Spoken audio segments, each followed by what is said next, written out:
Good morning. Welcome to Lakeland Community College. I'm Kathy Walsh, the director of the Small Business Development Center here at Lakeland, located on the main campus across the street. The Small Business Development Centers are sort of a local arm of the Small Business Administration, so we're here to assist small businesses with any number of small business counseling issues, and we also hold educational workshops like the one you're at today. So welcome. I want to thank Barb Marlowe for helping us put this together with Randy Ostry, and this was a lot of coordinating and a lot of work, and it's hopefully going to be a wonderful event for everybody. And I also want to thank James DeRoche and Stuart Garson. They provided the breakfast this morning. So other than that, I want to introduce our moderator today, Randy M. Ostry. Randy has been an attorney for nearly 30 years and is currently serving as the Attorney General Mike DeWine's Director of Statewide Substance Use Education and Business Initiatives in the Heroin Unit. Randy advises the Attorney General on policy matters involving the current opioid epidemic, focusing on prevention education in the schools and business community. She also administers the office's drug use prevention grant and works with schools and law enforcement on curriculum development in prevention education. She is a former assistant Cuyahoga and Lake County prosecuting attorney with extensive experience litigating constitutional issues and advocating for crime victims.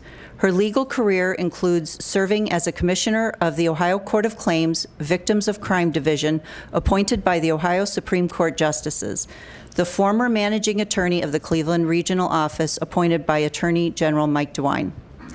Randy's national policy work in crime victims recovery and local education and advocacy efforts with the opioid addicted enhance the heroin unit's reach into the courts, the schools, law enforcement agencies, and now in matters affecting businesses, their employees, and how to train, reach, and treat them as associated costs rise and the health of the workforce declines. Randy, welcome. Thank you, Kathy, and good morning, everyone. It is an absolute privilege to be here today. And thank you, Barbara Marlowe, for helping make this the brainchild of the small business community here and the partnership with the Lakeland Community College at the Holden University Center. It's a spectacular venue. I am formerly of Lake County. I just moved to Bracknell about, 7 years ago or so I could be close to Lake County. And I see some friends here from around the state and also locally, the work that we have been able to do under Attorney General Mike DeWine. I have been a part of the heroin unit for a couple of years now, and one of the things that I do, as Kathy said, is work with the business community. We have traveled the state listening to businesses, listening to the struggles, listening to how it affects the economy, the tax base, how it affects families, and it is important. This is an important issue as we go forward. Ohio, as we all know, is at the tip of the spear with this, and we need to deploy some creative solutions to really bring solid help to people and help the businesses that are struggling. We have a great panel lined up for you today, and it is my great privilege to introduce our first speaker, which is Dr. Randy Jurnasik. He has great Lake County roots. He's a graduate of Mentor High School and currently serves as the Chief Medical Officer and attending physician at University Hospital's Ahuja Medical Center. He is the chairman of the UH Patient Safety Opioid Committee, and also the chairman, which he's going to discuss in his remarks, of the newly formed Northeastern Ohio Hospital Opioid Consortium. An interesting fact, he actually served in Beijing, China for about 3 years as part of the United Family Hospital in China. And without further ado, Dr. Jurnasik.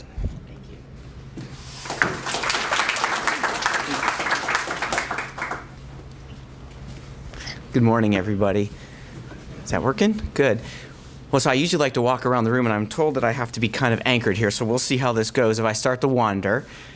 looking around the room and meeting a number of the folks this morning, I've got to say I was a little bit undersold on what the audience was going to be. I asked who am I going to be speaking to and what would they like to hear. And they said, oh, it's going to be a great crowd. And actually, that's not true. It's a phenomenal crowd. Look at the folks around the room and just the talent and the things that you all represent. So I'm really proud to be here this morning to be talking about something that I've become very passionate about.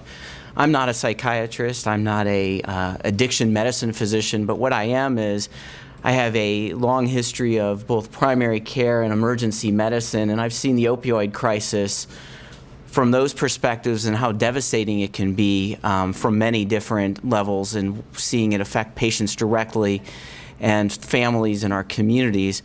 I've also been a physician leader for a number of years, and as chief medical officer, I see that from a very different perspective, and so I was very proud to be asked to lead the UH response across our system to the opioid crisis, and it's become a real passion for me, and I'm hoping today to share with you to build the case that we are in a crisis, that there's hope, and that we have a lot of opportunity to work together to help solve this crisis. So look forward to sharing with you over about the next half hour some of what we have today. So that's me, and again, I'm really excited to be talking not only about it as a physician, but as a community, or as a physician leader, but really as a member of this community, because it hits all of us so hard. Some objectives, I've already talked a little bit about that, but some basic recognition of the opioid crisis and what that really means for us. I think you'll find some of this to be very shocking. I know I read a lot about the opioid crisis, but never put it into context until I saw some of these numbers. To understand, I'm going to share a little bit about what University Hospital is doing, not as an advertisement, but just to show kind of what I know in a little bit of detail and ways that we can all communicate, because this is not one of us working together in one business or one area. Really, I hope to tell you that this is a community response we have to have. And then I always tell, when I actually do some of this presentation to my physician colleagues, they want to know, well, yeah, where are we going and how are we going to get there? And I will tell you, I was just in Baltimore a few weeks ago, and there is no clear destination of where we're going. Nobody has a roadmap to figure this out around the country. So we are going on a journey without a roadmap to help solve this, but we can't stop, and we can't wait for that to occur. So I'm going to share a little bit of that with you also. So, 2016 in October, the U.S. Senate Finance Committee called Ohio the face of the nation's opioid epidemic. Not a surprise, but a shock, and not a place where I think Ohio wants to be remembered as the face of the opioid epidemic. But what does that mean, and what is an epidemic, and what's an opioid epidemic mean? A lot of people think of this as the opioid epidemic, right? The rock stars, I guess I could put Tom Petty up here and a few others recently. But as a practicing physician, these are not the people that I see. These are the people that I see. These are the folks, these are real folks, people, and all the pictures you'll see are people that have been a victim of the opioid crisis. But when I look at these pictures, I see neighbors, colleagues, co-workers, friends. You could even see an uncle, a brother, a sister up there. You can even see a little bit of yourself up there. These are real people. And this is what our community and this is what our opioid crisis looks like.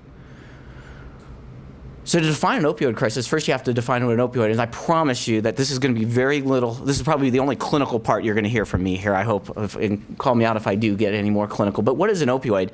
You look down the one side, there's a whole list of medications, generic and name brands. Many of them are prescription. Most of the drugs on there, I can write a prescription for you right now. But some of them are illegal, like down on the bottom, heroin. But all these are opioids and work in very similar ways to what we'll talk about. But what is the opioid? Well, it's a class of drugs that block receptors in your nerves that stop signals from going to your brain, like pain signals. That's actually pretty good, right? If you're having surgery, you want that. But at the same time, it also can produce a bit of a euphoria. And, in a time of crisis, in a time of pain, that's actually not a bad thing either, right? The problem is that over time, if you take it at high and high enough doses, it also stops your brain from realizing you have to breathe. And it shuts down your breathing, and you die of suffocation. And that's where all the opioid overdoses come from.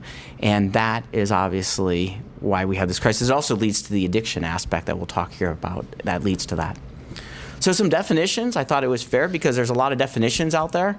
Tolerance, we all hear about tolerance, but this is really what a user needs to get more and more substance to receive an effect. And what I want to be really clear about is we are not just talking about addicts. I remember growing up and my grandma always telling me, don't go downtown Cleveland, there's all these addicts down there, right? You know, I mean, that's where I got in Menor. But this is also, you build tolerance if you're using these medications for pain. You got chronic cancer pain, you have to have more and more oftentimes to get the pain relief that you're looking for.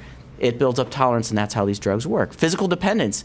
You need more and more of the drug, or else you start to get withdrawal symptoms from it. That can happen if you're using it and abusing it as an addiction. It can also happen if you're using it for chronic pain for legitimate medical reasons. It can start to lead to psychological dependence, where I need the drug, or else I'm not feeling like myself. That's a little bit different than not having the pain. And this is where we start going down this slope. I'm not an addiction specialist. We got other folks that are, but really just this is to start setting some definitions for you. And then withdrawal, physical or psychological. You start to have a reaction when you don't have that drug or medication with you, regardless of the reason why you're using it. So this pathway to addiction, this is just a very simple use of this. You start to use the drug, again, whether it's recreationally or for legitimate medical reasons. You start to build a tolerance. You need more and more to produce the effect that you were originally getting. You start to get dependent, and so that means you start to get withdrawal from it when you stop having the drug. Guess what that means? You want more of the drug.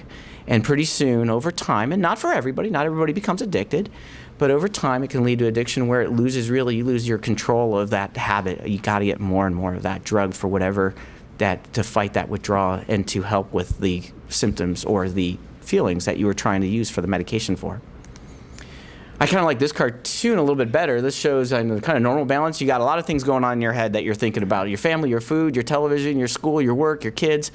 And over time, as it starts getting down that progression of the previous slide, that's all that's really going on. Your thoughts are more and more, how do I get that connection over time?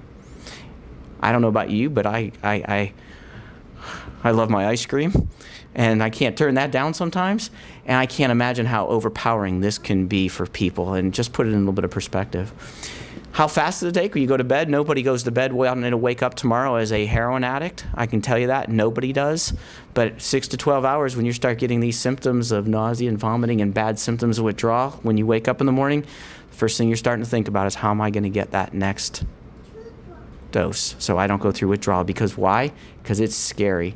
It's the worst flu you've ever had in your life. Think about that times 1,000. It's really bad for folks. And so you can see why this is a cycle people get on, and it's very hard to get off, whether they're on it for legitimate reasons, i.e. medical stuff, pain control, or start to use it. This is a disease, just like anybody here that's a diabetic.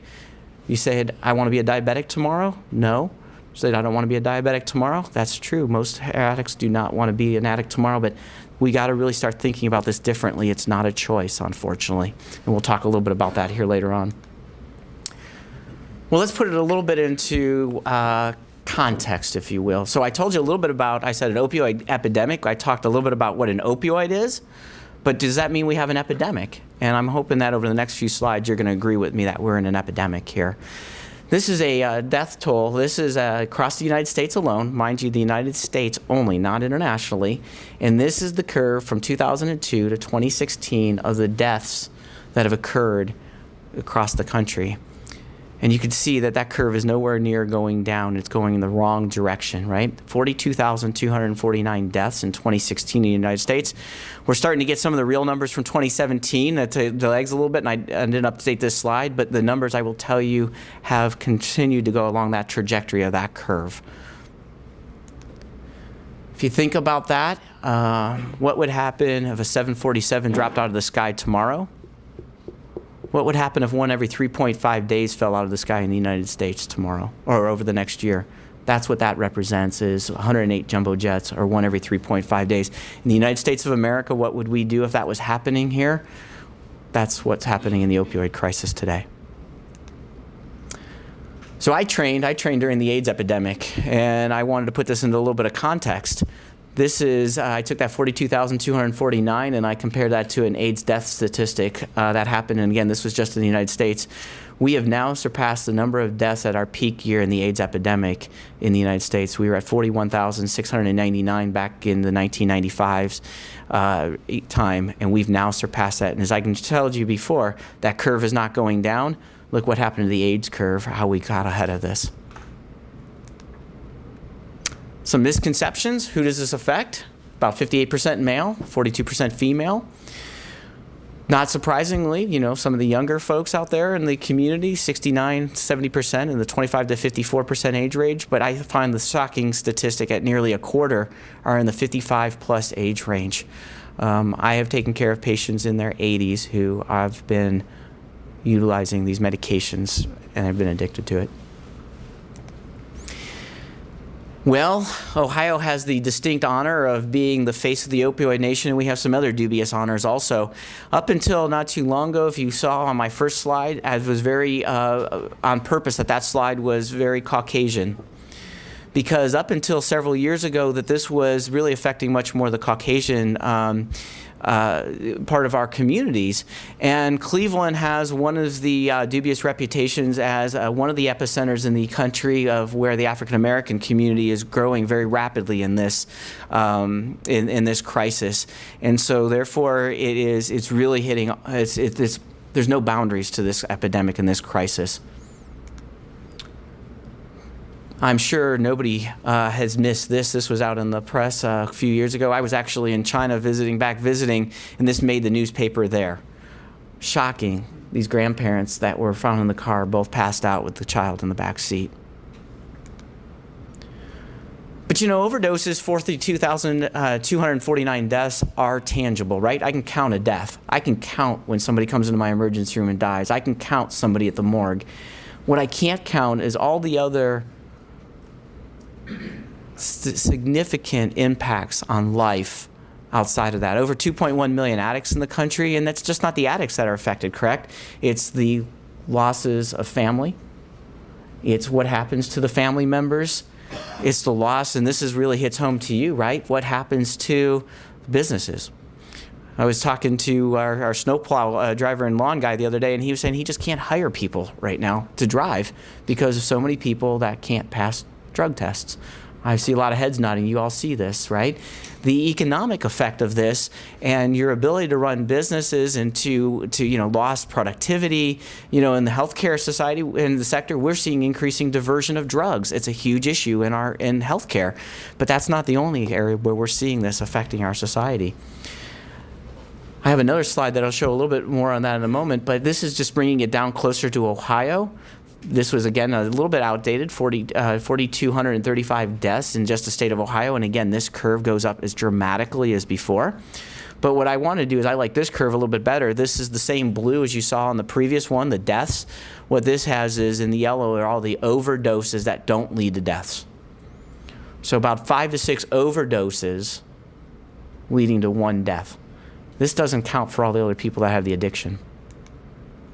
And this is where it's projected to go in Ohio if we continue to go. Actually, there's a revised curve. It actually looks worse now with last year's numbers in, but a revised curve shows we could potentially be reaching 18,000 deaths in the state of Ohio alone if we continue on this trajectory. So the overdose rate per capita, per county, this goes to show you 2011, 2014, and 2016. As you can see, doesn't take a lot to read that we are in the epicenter of the crisis in the state, along with down the southwestern part of the state. This slide, I now think about it, I just added this last night. I should have put it in a slightly different order, but this goes back to that economic issue.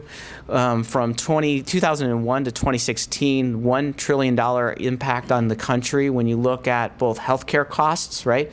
What I see in the hospital, the ICU, the neonatal, the NICU, the children born with addiction, to lost revenue, lost employment, lost productivity out in the workforce. $1 trillion it's estimated, and look at that curve at the end. In 4 years, it's projected to be half that again, $500 billion. I hope at this point I've convinced you of what an opioid is and that we clearly have an epidemic, right? hard to ignore those numbers. But this is the part in the talk I always like to stop and say, wait a minute, as a physician, I remember our president at University Hospitals, Mr. Tom Zenny, asked me back in September to lead the opioid response for university hospitals. And I said, okay, well, what does that mean? What do we want to do, and how do we want to approach this? And I'll tell you, the initial knee-jerk reaction everybody has is to just stop prescribing the pills, right?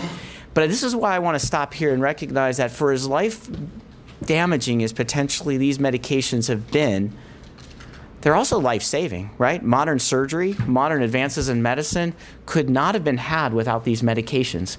I think of the patients that I care for who have chronic cancer pain who are living lives because of these medications. And so the idea that we have taken and the approach that we've taken is that we have to respect these medications. We do risky things every day in healthcare, deliver babies, surgery, whatever we do, right? We have to look at that and be respectful of what the risks are with these medications and to use them and to prescribe them appropriately and make sure they're only getting in the hands of the people who need them when they need them. That's a lot more difficult than just stopping and writing them, I'll tell you that. But I always like to take the pause and remind people that these medications are important medications. I told you everybody in this slide is real.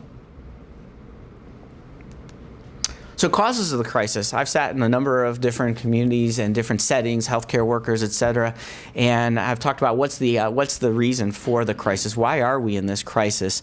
And there's just some words up there that have been thrown up there, and the answer is, everybody's probably right. If it was one simple thing, I always say if we had one magic pill to solve this crisis, we would have given it. And there's a ton of different reasons why we're in this crisis that we are in. And my message to my physician colleagues is, I don't really care at this point. We have to own it and we have to solve it. We have to help lead this. It's true that 75% of heroin users started off with a prescription medication. Now, that might not have been one I wrote for you. It might have been one you got off the street somewhere that got diverted. But the fact is, prescription medications are part of this. They're not the only part of this, but they are part of this. And where does our community go to when they're sick? Doesn't matter. When they're sick, they come to healthcare. And so and my challenge to our hospital system and to our physicians is for us to be leaders in this crisis. But we can't do it alone, and I'll share that with you. The vast majority of addiction overdoses are related to prescription opioids. Again, not necessarily the ones you were written for. They get diverted frequently, and I'll share a little bit about that with you here towards the end. 75% of heroin users, I mentioned. There's a lot of concern out there that the government had, the Medicare Centers for Medicare and Medicaid had actually tied hospital compensation to patient experience, which also included how did I control your pain? And I will tell you, I can't get your pain to zero all the time, and I shouldn't be driving it that way. Interestingly enough, they've recently changed that, which is good. And we all have heard about pill mills, but I'll tell you, that's not the kind of leading issue here. Major pharma couldn't really kind of have a conversation without talking about that. A $17.1 billion industry nationally, $1 billion.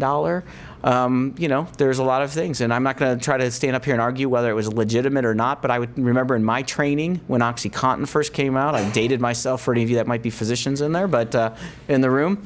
But I remember being told, doctor, you want to treat your patient's pain, don't you? Absolutely. Who would say no? Which physician would want to say no to that? And then I remember being told that there's less than 1% chance of addiction of these medications because they're new and proven to be safe. I mean, right? Every doctor out there that I know wants to help somebody. How can you argue with, I can help somebody now that I couldn't help before? And so it was a bit misleading. The drug cartels, everybody thinks about Mexico and South America, but I'll tell you that I worked in China for a number of years, and so I have strong connections there, but the Chinese synthetic fentanyl that is now absolutely devastating Ohio, again, another horrible place where we are leading the country. But you can get on your smartphone right now, you can get on your computer at work or at home. I wouldn't recommend that you do either of those, but you can order fentanyl from those places and have it shipped via the U.S. Postal Service nicely to your home, kind of like the Amazon of drug dealing, right? But that's certainly part of this, and this is what's killing a lot of people right now. And then the list can go on. And like I said, you know what? The answer is probably yes. There's all kinds of things that are leading towards that, and we've got wonderful folks like Randy here and what they're doing at the Attorney General's office and that trying to lead different aspects of this, but it really takes a community to lead towards this crisis. I like this curve because this really kind of summarizes, I think, the last one. And this talks about how the U.S. consumes more than 80% of the global opioid production, while we are only about 5% of the world's population. That's just stunning. And I have not only worked in China, and I led a hospital in China for 3 years and practiced there, but I've also done work in healthcare in Africa and South America. And it is really a different story about how we approach opioids. It's shocking.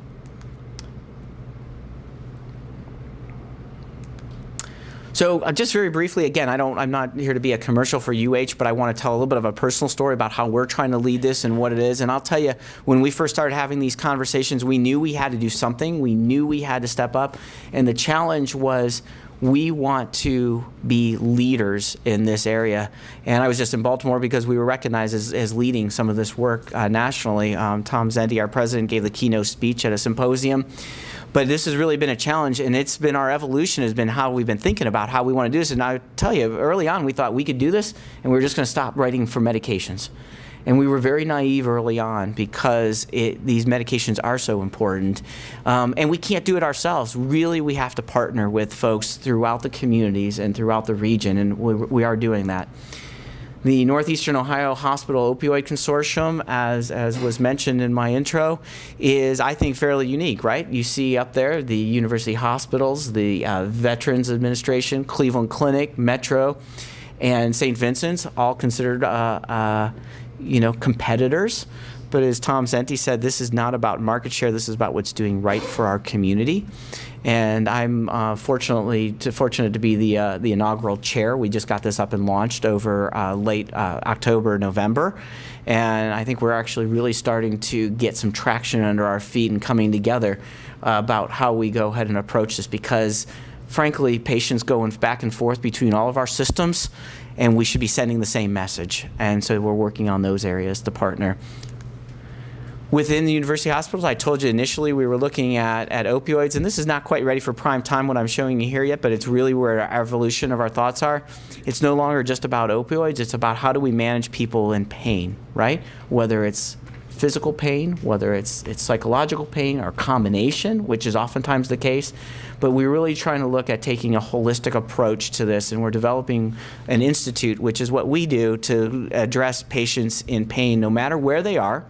Our ICUs, our surgical centers, our family practice centers, right, wherever they present, and try to take that holistic approach to these patients. And I was the interim director to get this up and started for this, and I've actually, because of a few changes in my career that I've been doing lately, I've actually handed this off to somebody who I think is a little bit better suited to do this. But to show what we're doing, we've actually put a psychiatrist involved in running this institute as opposed to an anesthesiologist, because I think that mental health component of what we do for our patients in these areas is so important.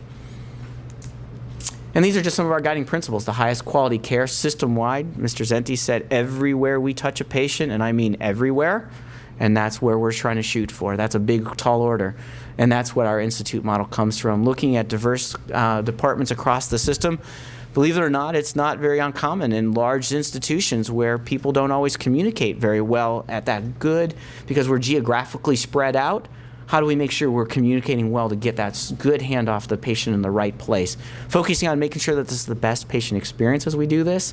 System-wide, I mentioned this, and to me, the important part is community, community, community. So how can you help? And I put this in here fairly generically because I knew a little bit about the makeup of the audience. I said a phenomenal audience in the beginning, but I made this a little bit more just kind of community, because I think this is, you're going to hear from some other folks on the panel here today, but I wanted to be, just as a member, I'm a member of your community too, right?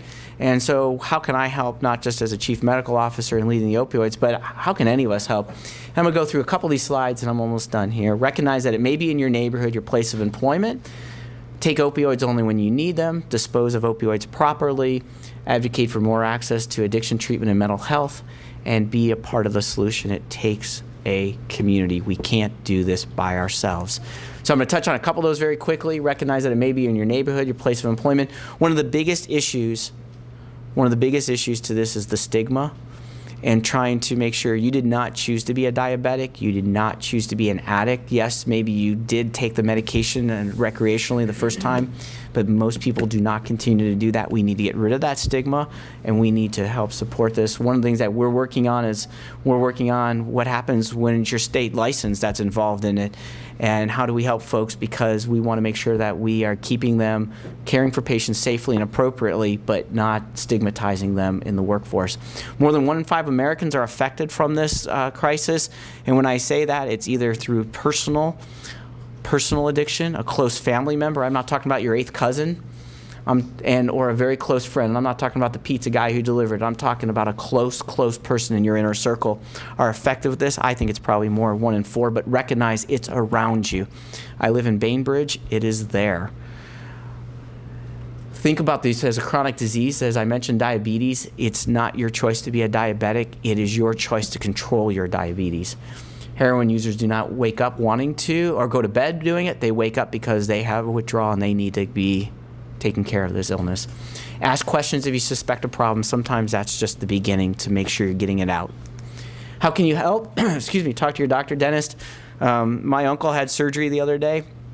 He's not a chronic opioid user. He only used opioids just in the first hour or two after the procedure. He was in the hospital for 2 days afterwards, and they sent him home with 90 Percocet prescription. I said, I'll take that. Threw that away. Be an advocate. Talk to them. I had a friend who talked to her dentist and said, why do I need 20? Can you just send me home with 3? And they did. So advocate and talk about that. We have a hard time predicting sometimes what you're going to need, but have that dialogue. As a physician, I ask you to do that. Are there other alternatives? We have our Connor Integrative our Connor Integrative Medicine program at UH, which focuses on imagery, yoga, acupuncture, all kinds of other issues that, while if it may not take away your need for an opioid, hopefully it greatly reduces your need for that. And that's very tightly interwound in our Pain Institute model that we're developing.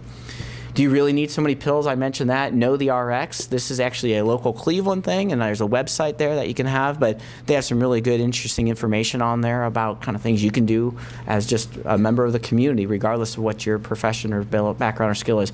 And is no pain an expectation. I will do everything to take care of your pain when you're under my care, but I also have to recognize a broken leg will sometimes be a little bit uncomfortable. Zero pain is not reasonable, and we have to change that conversation. More ways you can do: dispose of your opioids properly. I talked about many of the drugs that are out there are not out there because I wrote them for you. What we find frequently is they sit in grandma's medicine cabinet and somebody comes by and they pilfer them and they end up on the street. So dispose of them properly. I'm sure the fish in Lake Erie might like you to flush them down the toilet because they'll be happy fish. But I ask you not to do that. There are ways to get rid of them, and this one is from Cuyahoga County. I wasn't quite sure where the audience exactly would be. Lake County was probably I should have gotten, but there are similar things from Lake County that there are safe drug drop boxes around. We have people bringing them in all the time. It's hard because of legal issues. I take them in. What do I do in my office? So we try not to get our doctors' offices to be taking these medications because obviously they're at risk for being pilfered and taken and stolen and that. But there are safe ways you can dispose of medications out there. And then advocate for more open access. I know we got representation from the Adams Board here. I can't say this enough that over 50% of folks who have addiction also have mental illness or issues with depression and other kinds of forms of issues that they need to be addressed in that area. So break down the stigma. Advocate for mental health access in our communities. It's a real struggle, and we really need to do that. Finally, I don't get royalties for this book, but I always like to talk about this. It's called Dreamland. And it's a well-written book. It's a couple years old. It's already outdated because it doesn't talk about the fentanyl. But Dreamland, I won't tell the story totally for you, but Dreamland comes from a park down on the southern Ohio border along the Ohio River, of a park that used to be where families did a lot of their recreation, and it's no longer that place. And it talks about not only nationally, but it focuses a lot on the state of Ohio about why we are the epicenter of this. And I think it's a fascinating read if it's something you want to educate yourself about, because it's stunning, some of the things. I trained during a lot of what happened, and looking back, I trained in Columbus. Looking back now, we didn't really know what was happening, but looking back and seeing the chronicle and how he puts this out, I start to say, yeah, I recognize that now. That was what was going on. So it's a great read if you're interested in this. And finally, this is Tyler. Tyler's grew up in a suburb of Columbus. And Tyler, I struggle with this picture because this is not personal, but I interacted with this family. This family does a lot of speaking around the country and really tries to help with this. But Tyler was a promising young college student athlete. Tyler and one of his co-athletes on his team at collegiate level both died of opioid overdoses. And his family has made it their mission to get out there and spread that word. So thank you for your time. Thank you for your interest. Please be part of the community. Please be part of the situation that helps solve this. We are not going to do this alone. And I'll be honest with you, somebody once told me that they don't think our curve, that curve I showed you, that death curve, is going to start plateauing till at least 2020 because of the trajectory we're on. But we can't hide from this. We've got to do this together, and only together will we solve this. Thank you for your time.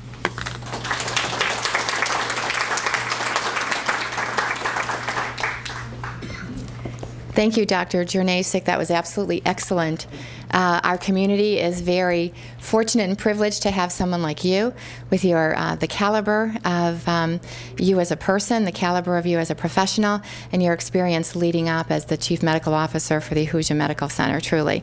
So thank you for the information. Thank you for your passion and sharing it with us today.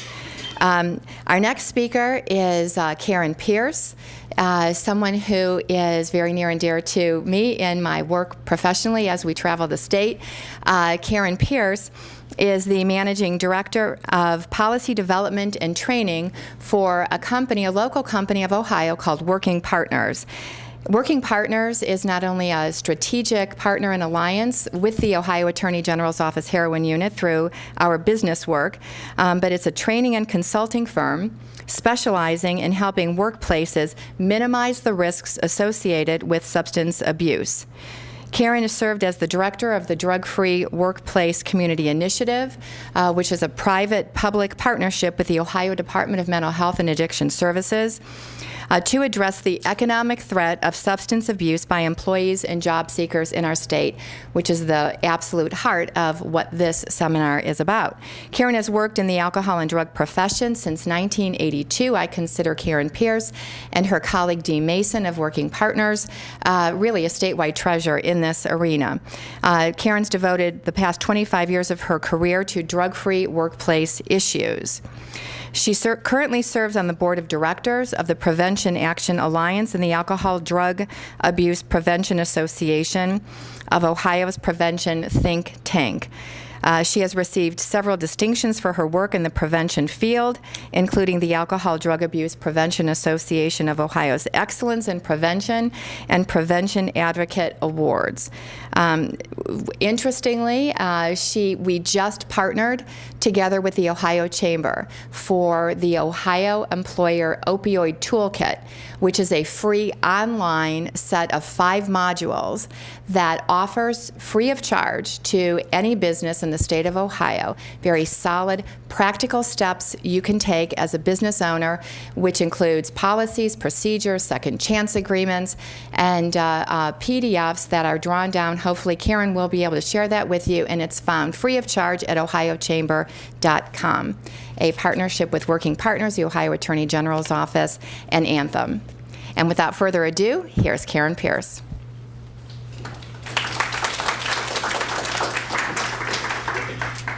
I always get nervous when she says how long I've been in the drug and alcohol field. It's been a really long time. I started out doing treatment work, and I was terrible at that. Thank you to all the treatment professionals out there. Ken, with your organization, I just was not great at it.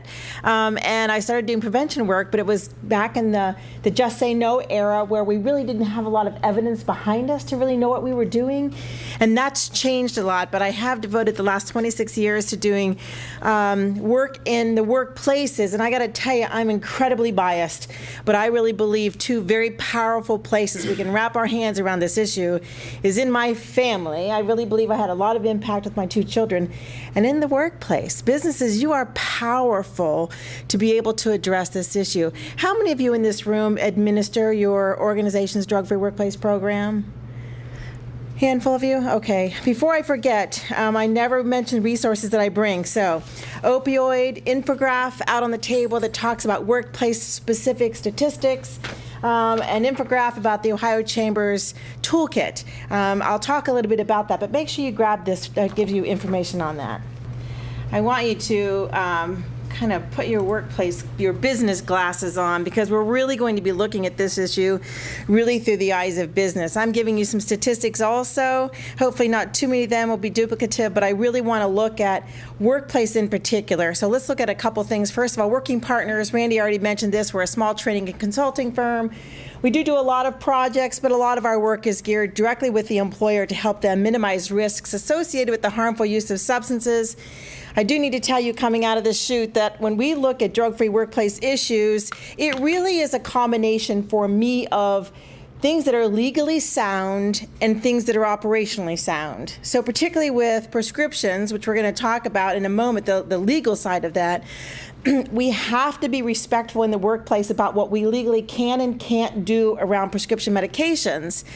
And equally, we need to be sure that things are operational. So a policy may say, legally, here are the situations in which I, as the employer, can ask you what you're taking or expecting you to take me. That's the legal part. But the operational part is, okay, if I have a supervisor out in the field and the employer comes up and says, hey, supervisor, here's what I'm taking. I thought you should know. I think I'm supposed to tell you. What's this supervisor supposed to do with that? Operationally, how does that look? I will tell you loud and clear that I am not an attorney, so I'm not going to be speaking at the legal issues. I'll talk more operations. I do have a legal partner that works with Littler who makes me tell you loud and clear a 3-bullet slide disclaiming that I am not an attorney. Any questions about that? This truly is just for informational purposes. If something that I say makes you wonder how it applies to your workplace, that's when it's appropriate to pick up your phone and consult with your attorney on some of those legal issues. Disclaimer, done. I need to start with big picture first of all. We're going to talk and zero in about opiates, but I need you to take a look at the big picture of harmful use of substances on the workplace right now, all right? These are not workplace specifics. This is in general when we talk about who is using illicit drugs and what is the trend right now. When you take a look at 12 and older, so that's everyone that took the survey, the question was, have you taken an illicit drug, including marijuana, in the past month? 12 and older, you'll see right now 10%, that number is going up. 12 to 17, the number is going down. Why is that?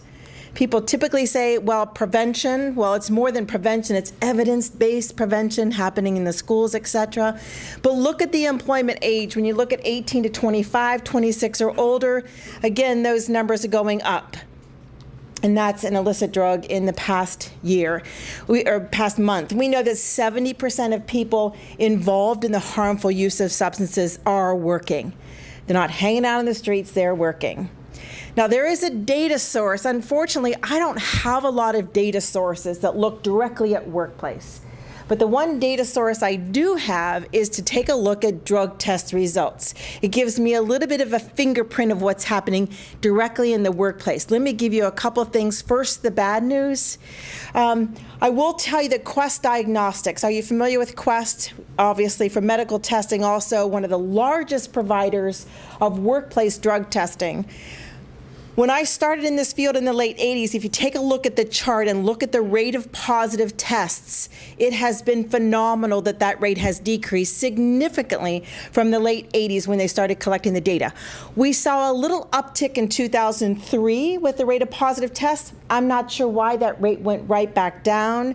But in 2012, it was at a 30-year low. 2013, we saw the second uptick that they'd ever seen since collecting the data. And that was an increase of 4.3% positives. The first year this had never happened before. 2 years in a row, increase of positive tests year over year, another 9.3% increase. Third year in a row, fourth year in a row. We've never seen that. So when Randy talks about employers across the state that are saying we can't find workers who can test negative, we've got the data to support that. Unprecedented increase. The research just came out last week about 2017. It has leveled off. So we didn't see an increase in 2017, but this is unprecedented. So the first question you have to ask, I think, are, who are the culprits? And this may be a little surprising to you. Who are the culprits, or what are the culprits? What drugs are causing this drastic increase? Hang on, because we're not going to be talking about opioids quite yet. Number one is marijuana. The rate of positive marijuana tests increased for the 5th consecutive year, and there are striking increases, as quoted by Quest Diagnostics, in those states in 2016 that put recreational statutes into place. But we are seeing an increased marijuana positives. Cocaine increased for the 5th consecutive year. 15 to 16, we saw a 12% increase in the rate of positives, and then another 7% last year. And look at meth. I do need to land on this one for a moment. Methamphetamine increased between 9 and 25% last year, and there are some regional trends. Guess where the danger spots are? Ohio, Indiana, Illinois, and West Virginia, where we've seen a 167% increase in positive tests for methamphetamine from 13 to 17. So one of my messages here is we really need to take a look at big picture. There are a lot of things happening in the workplace that are a little frightening. So you say, okay, well, what about opiates and opioids? Let's talk about that. Of course, that's why we're here. I have to start with a little bit of good news if I can. And that is, good news is that when you're talking about particularly prescription medications as it relates to the workplace, and please understand that some of the workplace trends might not mirror community trends. So I just want to focus, we've made some progress in the workplace as far as prescription pain medications are concerned. Overall, Quest Diagnostics number again, rate of positives, overall, the rate of opiate positives have decreased by 17%, and that was 16 to 17. Oxycodone decreased, hydrocodone, which is Vicodin, decreased, hydromorphone decreased, and even heroin decreased the rate of positives a bit. You can't help but wonder, okay, what can we hang that on? Because we want to do, if we know some things work as far as being able to change the milieu. Some things do work. We're doing, Ohio, I think, we may be a leader in the problem, but we're also a leader in the solutions as well. Let me mention a couple of initiatives. One, you probably are familiar with the ORS reporting system. ORS is a system where the pharmacies will register what a patient is getting, the drugs. Doctors can go in and check ORS.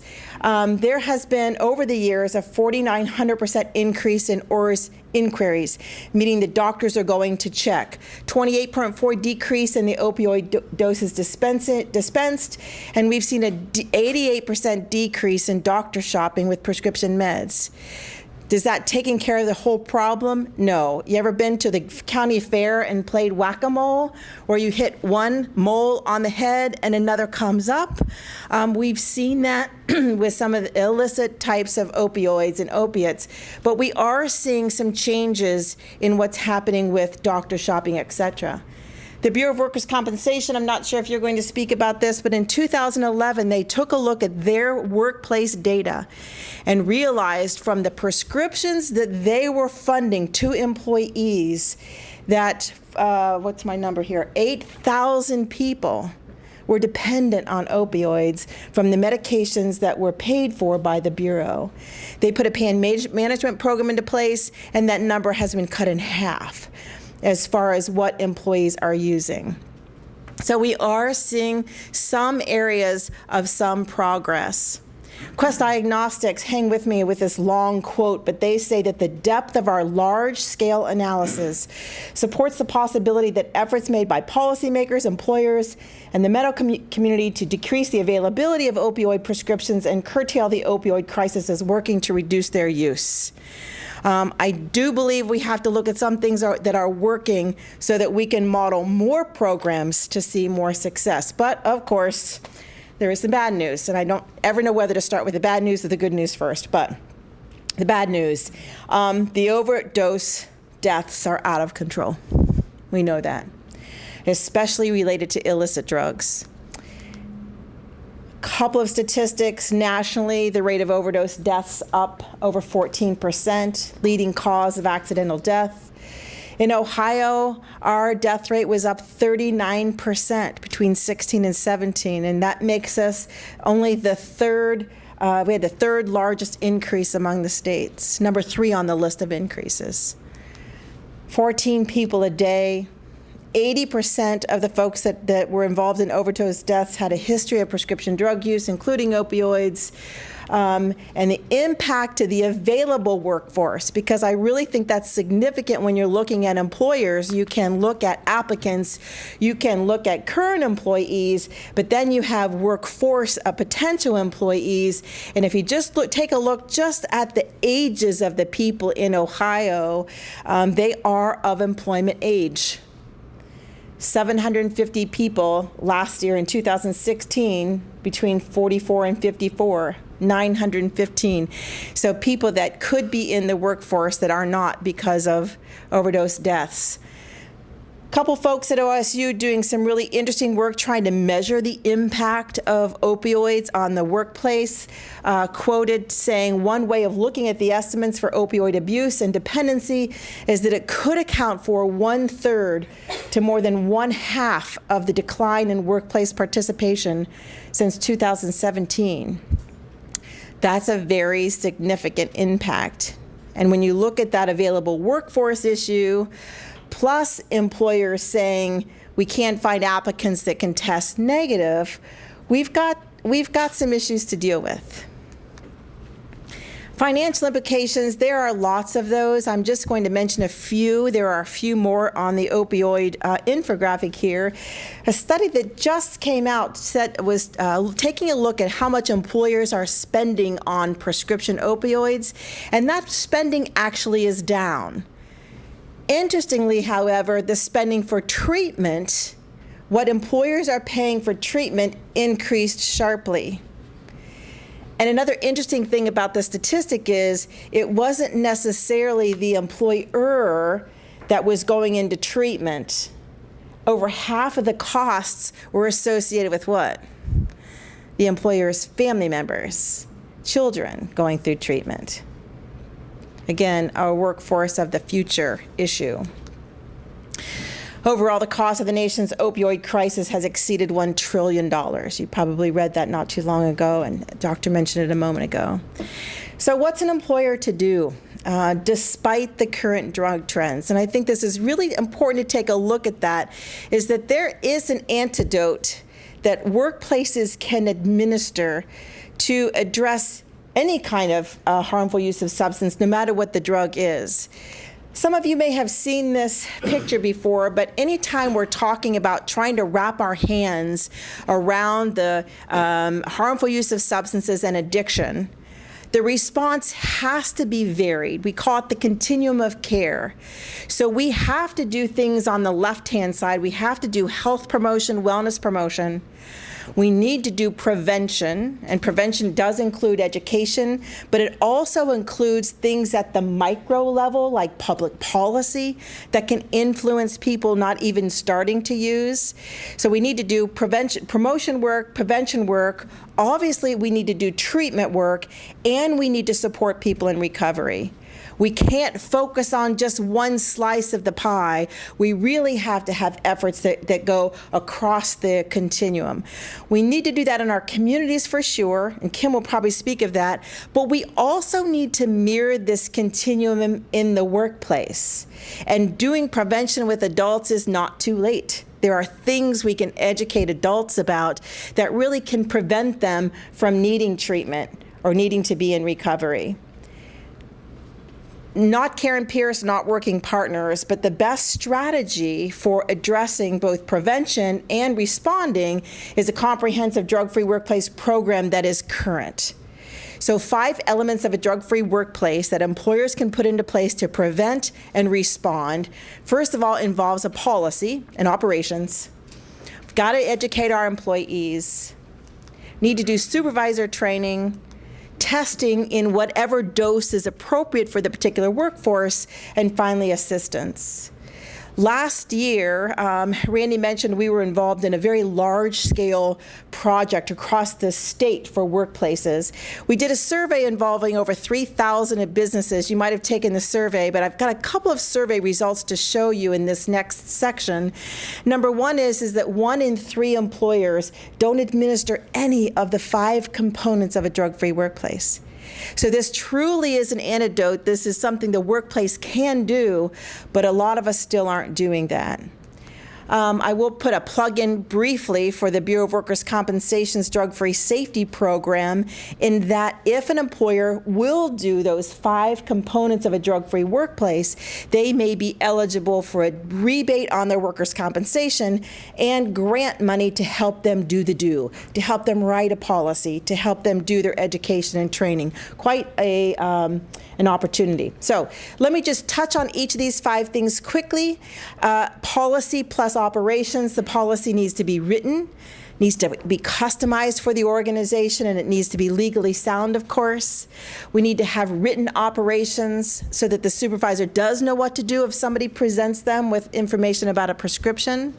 We need to have appropriate forms.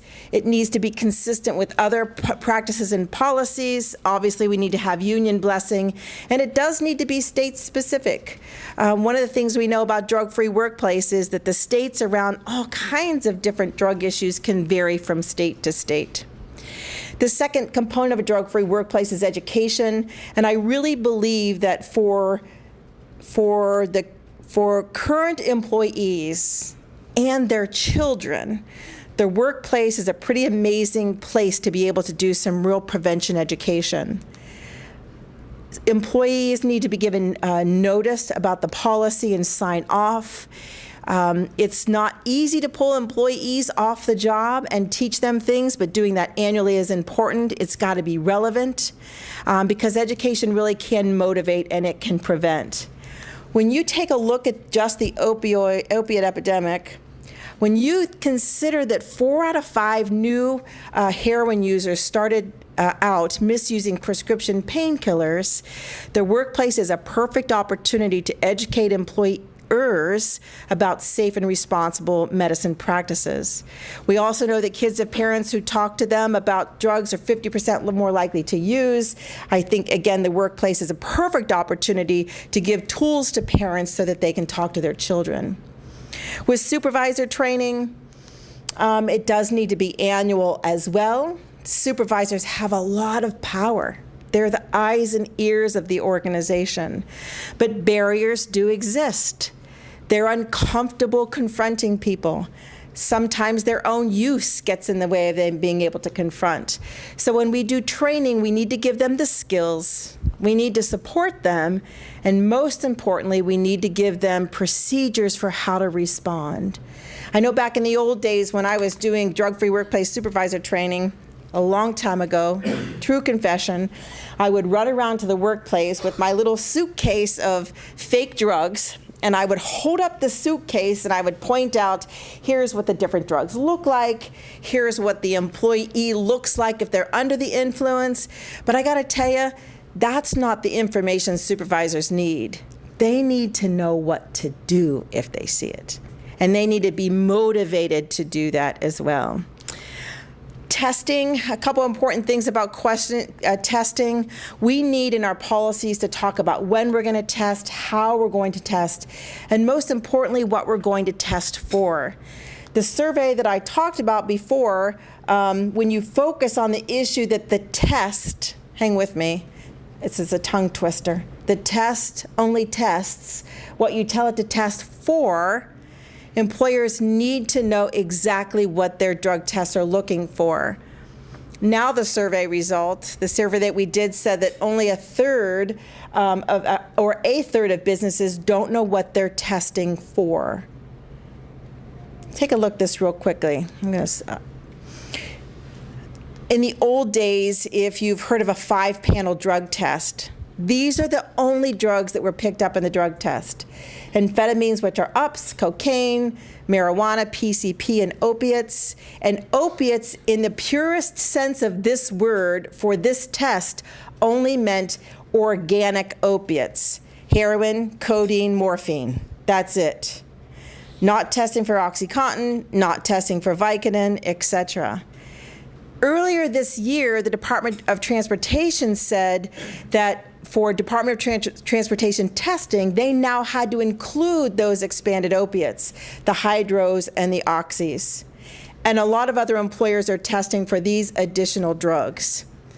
There are a lot of our clients, even to date, that aren't testing for 6, 7, 8, and 9. They think they're testing for them, but they're not.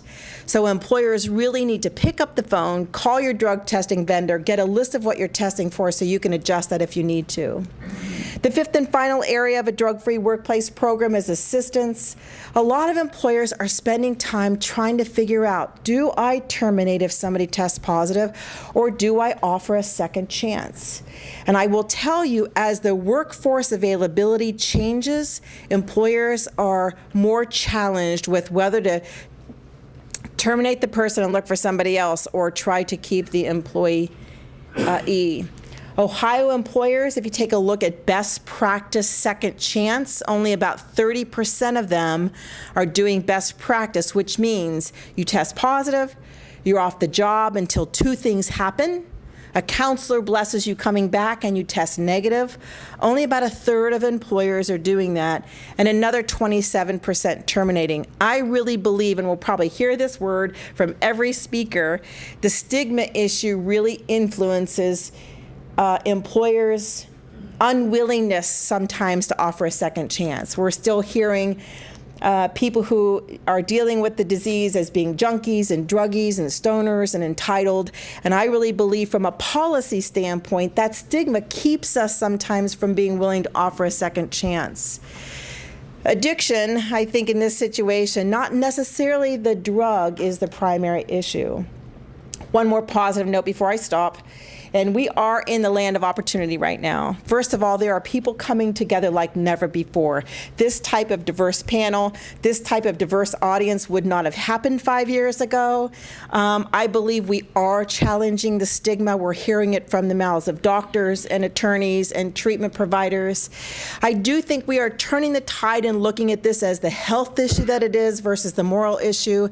And we are starting to focus more on prevention, which I think really is an opportunity now. A couple of resources. Randy mentioned the opioid toolkit. It is a dandy resource. There is a course for employers. It's a computer-based course, 5 modules, walks you through what should be in a policy, how and when you should test, what different assistance options look like. And there's also a course for employees that is free on being a safe and critical consumer of prescription medications. I wish employers would make this mandatory education. Our website, we have a monthly e-blast with information that comes out every month. If anybody's interested in that or my slides, let me know and I can send those to you. And I think I'm out of time. Thank you.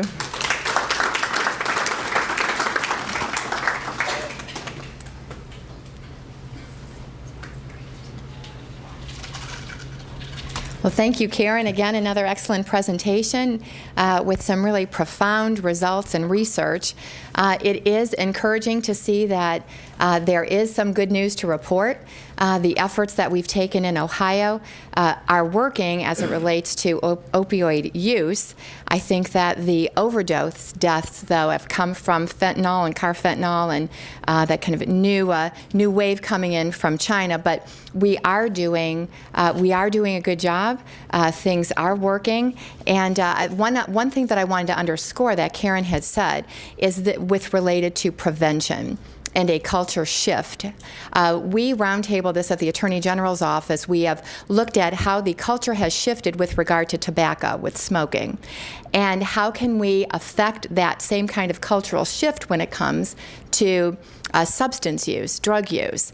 And so we're looking at ways that we can impact the culture, and with a diverse panel like this and getting the word out, and all of us that have previously been siloed working together to spread a message, having the physician community involved, the social service community, drug-free workplace, and certainly the business community. We see it at the Attorney General's office as one line of prevention. We are very passionate about prevention and moving from K through 12 prevention education. We're working with colleges. More and more colleges and universities are putting in prevention programs, sober courses, sober classes and platforms. And the third component is the business community. The business community, our employees are captive audiences, and they can affect their family members by what they hear. And so it is absolutely crucial that businesses understand this and see the value in it and possibly sign up for the BWC rebate that we're going to hear about later with John Wilton's presentation on the panel. Our next speaker then on this fabulous lineup this morning is Kimberly Frazier. Kimberly Frazier is the Executive Director of the Lake County Alcohol, Drug, Addiction, and Mental Health Services Board, otherwise known as the ADAMS Board. Kim first joined the board in 1999 and held the position of Director of Quality Improvement before being named Executive Director in 2007. Prior to her move to the board, Kim held both clinical and management positions at the agency and the ADAMS Network. The mentor resident is an independently licensed behavioral health professional who did her master's and postmaster's work at John Carroll University. Kim is currently a state board member of the Mental Health and Addiction Advocacy Coalition and is past president of the Ohio Association of County Behavioral Health Authorities. Kim has run a very steady ship here locally, I know that personally, and is certainly a force for good in this area in Lake County, and I've had the privilege of working with her about 10 years ago now. Time flies. Kim, welcome to the podium.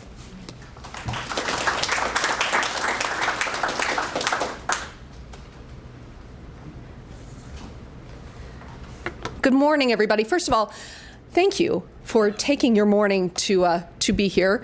It's the Wednesday before a holiday weekend. Holly Strano says it's going to be beautiful out, and you all have elected to spend your morning talking about opiates. We get that that is maybe not the most uplifting way to start your day, but this is a vitally important conversation. So thank you for taking the time. I'm here to talk a little bit about local resources. I will tell you first and foremost, if you're going to have an addiction disorder, Northeast Ohio is the place to be. We have some of the best treatment and prevention services available right here. So I'm going to talk a little bit about that. I've got some stats. I might blow through some of this quickly because it might be a bit repetitive. But to start with, if you're not familiar with us, ADAMS boards are the Alcohol, Drug Addiction, and Mental Health Services boards for the counties. We actually exist by state statute. The state of Ohio says that every county will have an ADAMS board, and essentially our job is to plan, fund, monitor, and evaluate the county's mental health and addiction recovery services. So we're sort of that behavioral health safety net. Our job is to make sure any person in our county, regardless of age, regardless of gender, regardless of their ability to pay, has access to the best mental health and addiction services when and where they want to receive those. And we actually deliver those through a network of agencies. So each ADAMS board contracts with a network of agencies throughout the county to be our provider of those services.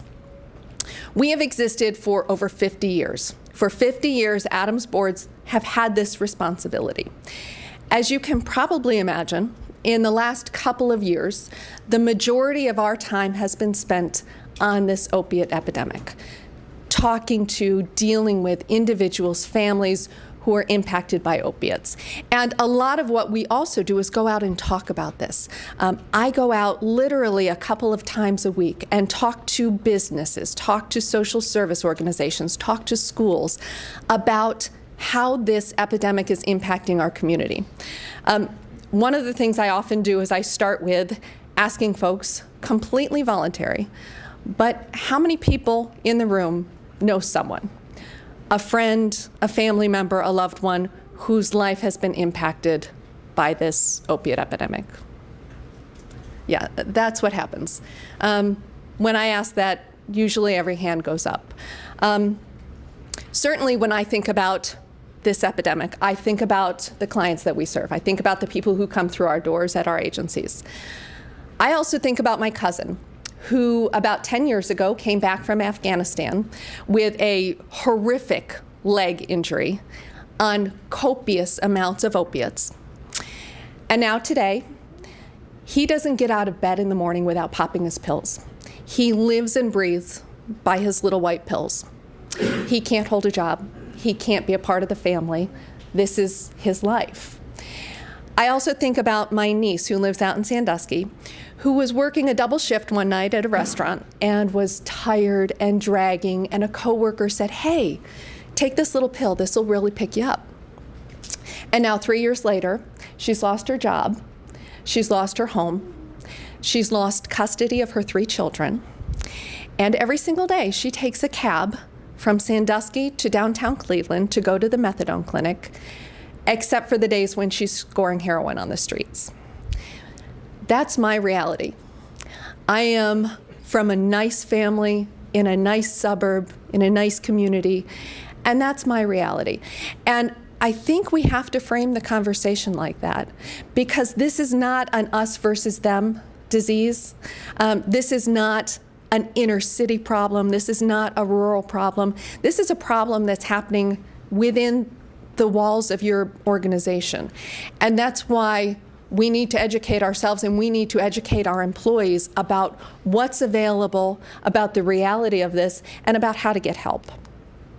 So I'm going to talk very briefly about the scope of this problem. There's a reason that you can't open up a magazine or turn on the television or turn on the internet without hearing about opiates. The reach is unbelievable. Today, unintentional drug overdose death is the leading cause of accidental death in Ohio. More people are dying from drug overdoses than from car accidents. And in fact, we heard earlier, 14 people are going to die today in Ohio from drug overdoses. 14 people. I've been talking about this endlessly. In the last 9 months, I've had to update this slide twice. 9 months ago, that number was 8.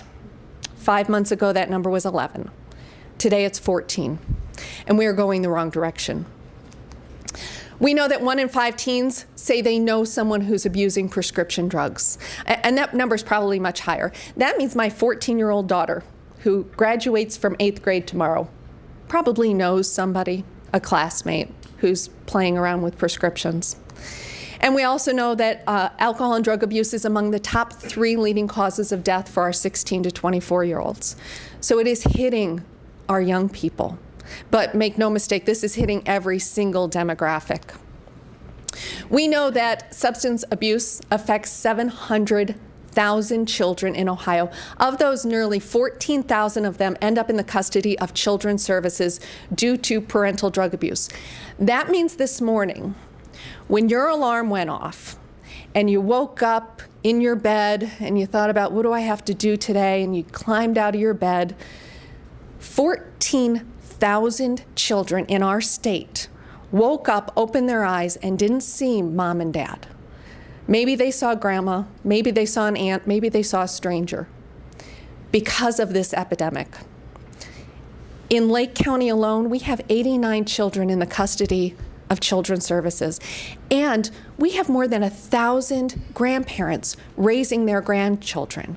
That means that your employees may be waking up in the morning and struggling between, do I go to work or do I get my grandchild to their doctor's appointment, because this is now my responsibility. We also know that overdose deaths are rising. In Lake County alone, we had 42 deaths in 2015. That more than doubled in 2016. We don't have the final numbers for 2017, but we know that it's higher still.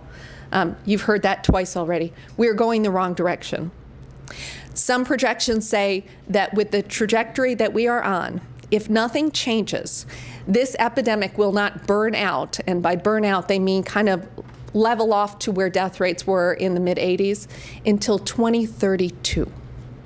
How many more lives are going to be lost if we don't do something to intervene? We know that stigma is an enormous barrier. 1 in 10 people in the United States has a substance use disorder, but of those, only 10% will actually receive treatment. 10%. That means 9 out of 10 people dealing with this disease are going it alone. They're not talking to their employer, they're not talking to their family member, they're not getting connected with treatment. We know that addiction and abuse are not age specific, nor are they gender specific.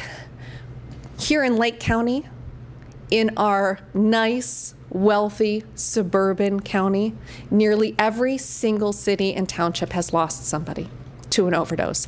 Last year in Lake County, we lost a 14-year-old and we lost an 89-year-old and everything in between. And we know that fentanyl is increasing dramatically. We're talking about opiates, but truly, this is a moving target for us. And make no mistake, the individuals who died from overdoses where fentanyl was involved did not know they were taking fentanyl.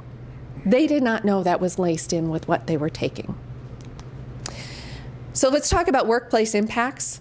We know this number is now higher, but estimated that American employees lose over $80 billion a year in productivity, absenteeism, accidents, healthcare costs because of addiction. That means every single employer in our state and in our country probably has their bottom line impacted because of this epidemic. We know that 2/3 of those using prescription meds say so they're doing so while on the company payroll. Healthcare costs are 3 times higher for employees who are abusing or addicted. 9.1% of full-time employees acknowledge that they're illicit drug users. 13.7% of our part-time employees. And of those who admit to using drugs illegally, 44% walked into your shop and sold those drugs to a coworker. 64% said, yeah, this is impacting how I do my job. 18% stole from their coworkers to support their habit. This impact on your bottom line is coming from every direction. The good news is that there are resources available. We are responding locally. In 2010, we started the Lake County Opiate Task Force. We pulled together partners from social services, healthcare, the coroner's office, law enforcement, criminal justice, to talk about how we could collectively begin to impact this epidemic. We had 2 major areas of focus in our county. The first was on prescription drug disposal, and the second was on public education. If you live in Lake County, you should know that there are 7 permanent drug drop boxes throughout our county. I'm actually very proud to say we were, I believe, the first county in the state to establish permanent drug drop boxes.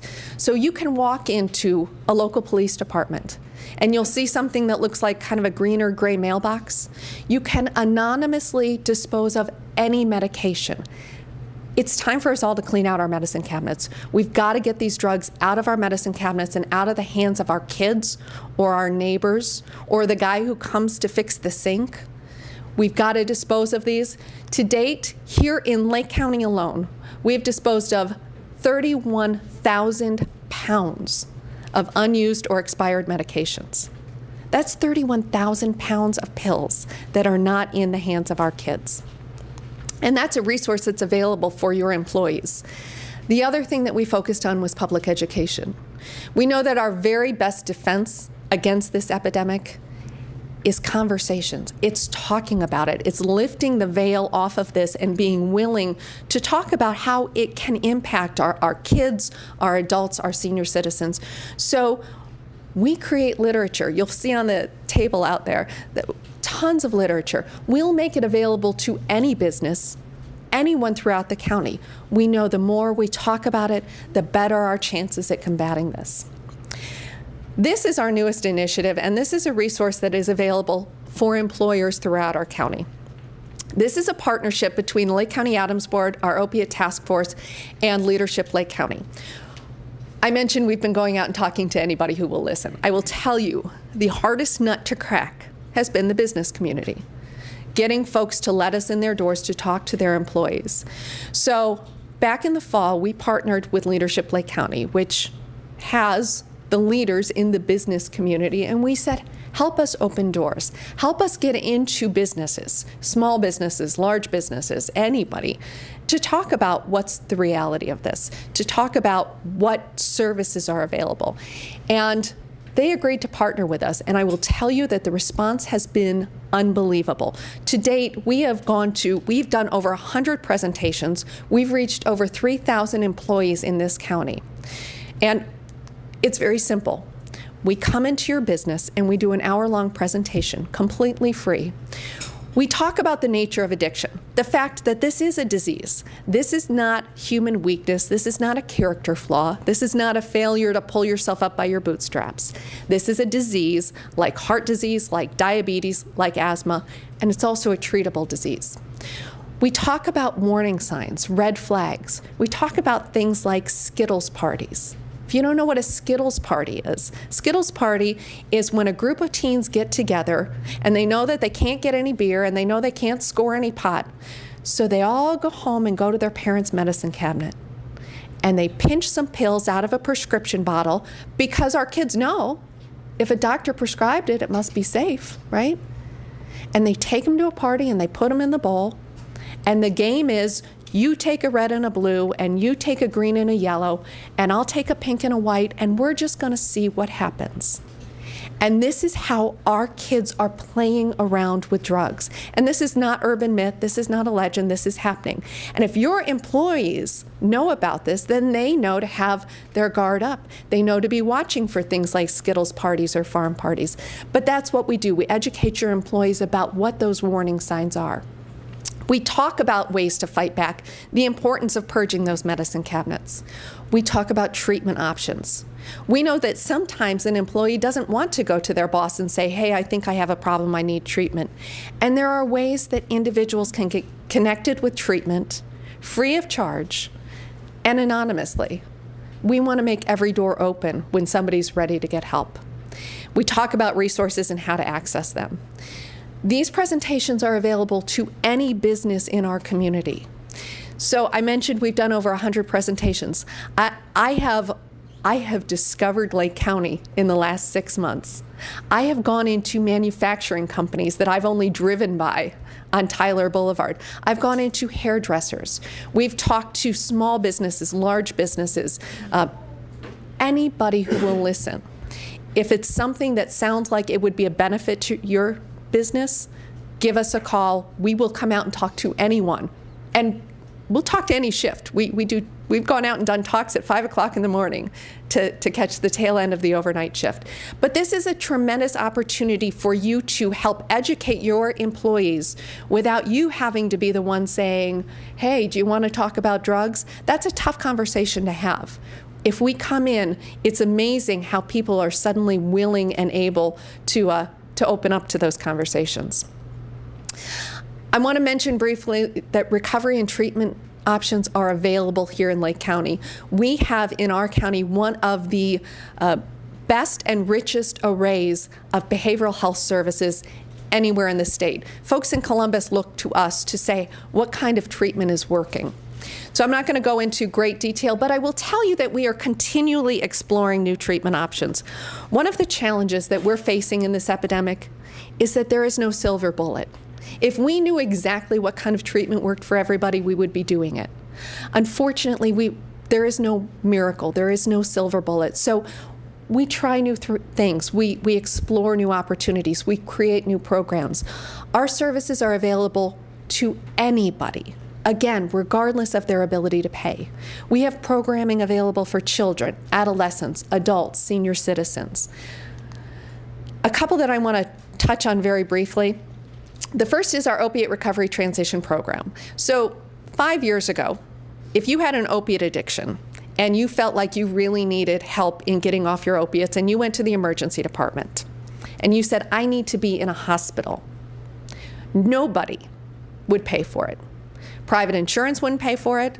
Medicaid wouldn't pay for it. The local system wouldn't pay for it. Why?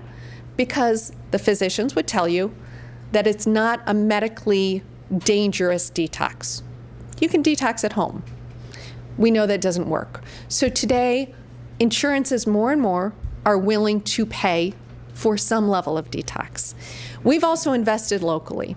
We know that even if insurance pays for that 2 or 3 days of inpatient detox, a person is at their most vulnerable if they go through 3 days of inpatient detox and walk out of the hospital, because on day 4, they're still going to be craving and they're going to overdose. That's when people are dying. So we created this program. If a Lake County resident comes into one of our emergency departments, Lake West or Tri-Point, and they are ready and seeking treatment for opiates, we can get them into a 7 to 10 day inpatient stay at Windsor Laurelwood Hospital. During that time, our outpatient providers are going in and talking to them, getting to know them, talking about what recovery can look like. On that last day in the hospital, they receive a Vivitrol injection. Vivitrol is a medication-assisted treatment. It is an opiate blocker. So if I get a Vivitrol injection for the next 30 days, if I take opiates, I won't get high. It will have no impact. This is not a replacement for the drug. This buys us some time. It gives us that time to help get somebody involved in treatment, get them recognizing what recovery can look like. So they get that injection, and then we literally put them in our car and drive them to outpatient treatment, whether it's residential treatment or intensive outpatient. We want this to be seamless. We know that there are so many opportunities for somebody with a substance use disorder to fall through the cracks when they're trying to get help. So this is our program to help people seamlessly get into treatment. We also offer residential treatment in our county, and we're expanding that opportunity here in the county. We're beginning to offer recovery housing. We know when somebody is done with their residential treatment, done with their treatment regimen, sometimes they just need a safe place to live. And we get them there. We also have aftercare services and supports for the family. Supports for the family even when that person with the addiction is not ready for treatment, because we know that families struggle with this. I want to mention one more thing about treatment. With epidemic often comes opportunists. And what we are seeing in Ohio and throughout the country is opportunists, people looking to capitalize on this epidemic. Have you heard of the person coming into your church group and saying, you know what, I know your loved one is struggling, and I got to tell you, there's no good treatment here in Lake County, but if you have insurance, I will personally buy you a plane ticket and get you to a treatment facility in Florida. State of the art, best treatment you can get. And those are scams. People are falling for this. They're sending their loved ones down to Florida to go to treatment facilities that don't really provide any treatment. Simply milk the Medicaid for all, and then leave people to die on the streets. We're losing Lake County residents on the streets of Florida because of this. And this is happening pervasively. They're targeting our state, and they're shipping people out of state, and they're making money off of this epidemic. We also see things like when you see the billboards for things like the Addiction Treatment Center. Cash and carry Suboxone clinics. You walk in with $250 and you'll get a script for Suboxone, and your treatment is, don't do drugs, come back in a month. There are opportunists at every corner. So it is so important for us as individuals and as employers to check out and make sure that the treatment that's being offered is legitimate. And I'm going to give you a great shortcut to that. Before I do, let me talk very quickly about our latest program, which is our Quick Response Team. We know that every single day in our county, folks are calling 911 because somebody's overdosing, right? And so the emergency squad goes out and they administer Narcan. If you don't know what that is, it's you shove it up somebody's nose, it immediately reverses the overdose. They put them on the squad, they take them to the emergency department, and despite the fact that we have psychiatric social workers 24 hours a day, 7 days a week in both of our emergency departments, 99 times out of 100, that person gets to the ED, gets up off the gurney, and runs out the back door. Because they're scared, because they're in shock, because they don't know what's going on, they're afraid they're going to get in trouble. We're just not able to connect people with treatment at that point. So our quick response team, which is a partnership between our Lake County Sheriff's Office Detectives Bureau, our behavioral health system, and our firefighters and first responders in the county, go out as a team, ideally 3 to 5 days after that individual overdoses.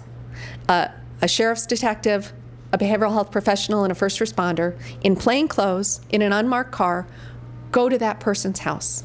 They knock on the door, and they don't say, "You just broke the law." They don't say, "We want to search your house." They say, "You almost died, and we might not get here in time the next time. Please let us help you." And they talk to that person about treatment. And if the person's willing, they put them in the car and take them directly to treatment. If the person's not home, they'll talk to their family members. They'll talk about what's available in our county. We've just piloted this program. To date, we've done about 100 runs. About 50% of the time, people are receptive, and that's a huge success number when it comes to this epidemic. So that's one more resource available to us. I mentioned the shortcut. In Lake County, we have our Lake County Compass Line. This is sort of the 211 for behavioral health. It's Monday through Friday, 8 to 4:30. It's housed right in our Adams Board office. A call to the Compass Line gets you connected to a triage specialist. If you have an employee who you think needs help, and you call the Compass Line, and it's completely anonymous, she's not going to say, "Oh, okay, call Signature, call Lake Geauga Recovery Centers." She's going to help you navigate the system. She's going to talk about what kind of insurance does the person have? Where do they live? Do they have access to transportation? Is this an individual problem or a family problem? We have a massive database that has every single provider, not just Adams-funded providers, but every provider in Lake County, where they are, what their hours are, when they have open appointments. She helps you navigate the system. She can even set up 3-way calls to get somebody immediately linked to services. So that's a resource that's available to any one of your employees in Lake County, to any one of you, to your family members. A call to the Compass Line is your very best way to get connected with treatment and resources. It is also the way to access Operation Resolve. If you want us to come in to your business and do presentations, call the Compass Line and ask for Operation Resolve. That is an enormous amount of information in 25 minutes, isn't it? We are your resource.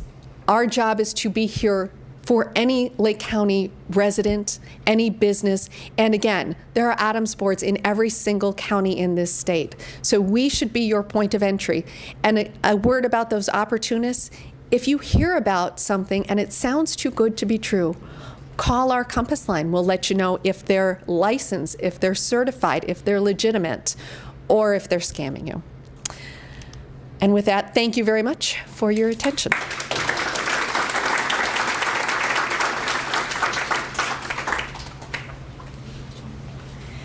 Thank you, Kim. I think that the speakers just keep outdoing themselves as we're going along on the panel.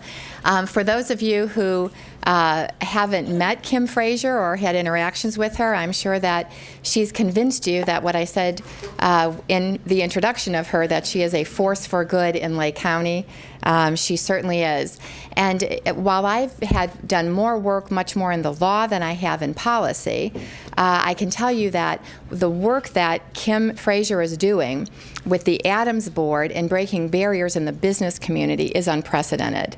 And so thank you. And on behalf of Attorney General Mike DeWine, thank you so much. And we would like to highlight your work statewide and possibly make it a pilot. I did not know that you were doing that here in Lake County. And so thank you. That work is needed, and it's really breakthrough work. So thank you. I have the privilege next to introducing Attorney Grant Keating. I see that in my former life of being a prosecutor, not only in Lake County, and I see some former Lake County prosecuting attorney colleagues and law school colleagues, also Carol Shockley from the Cuyahoga County Prosecutor's Office. I've worked many, many years ago. I have the privilege of introducing to you Grant Keating, also formerly of the Lake County Prosecutor's Office. But Grant currently works at Dworkin and Bernstein, a Great Lake County firm.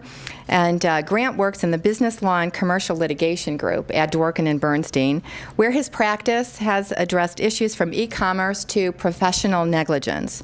He has been recognized as a Super Lawyer Rising Star 6 times in the last 8 years, which is no surprise to me because he was one of my law clerks at the Lake County Prosecutor's Office and certainly a rising star there as well. Grant's practice now focuses on business law and commercial litigation. During his career, he has successfully represented a wide variety of business clients at trials, appeals, and alternate dispute resolutions. And Grant is going to speak to the employer-employee liability issues in the substance abuse arena. So, Grant?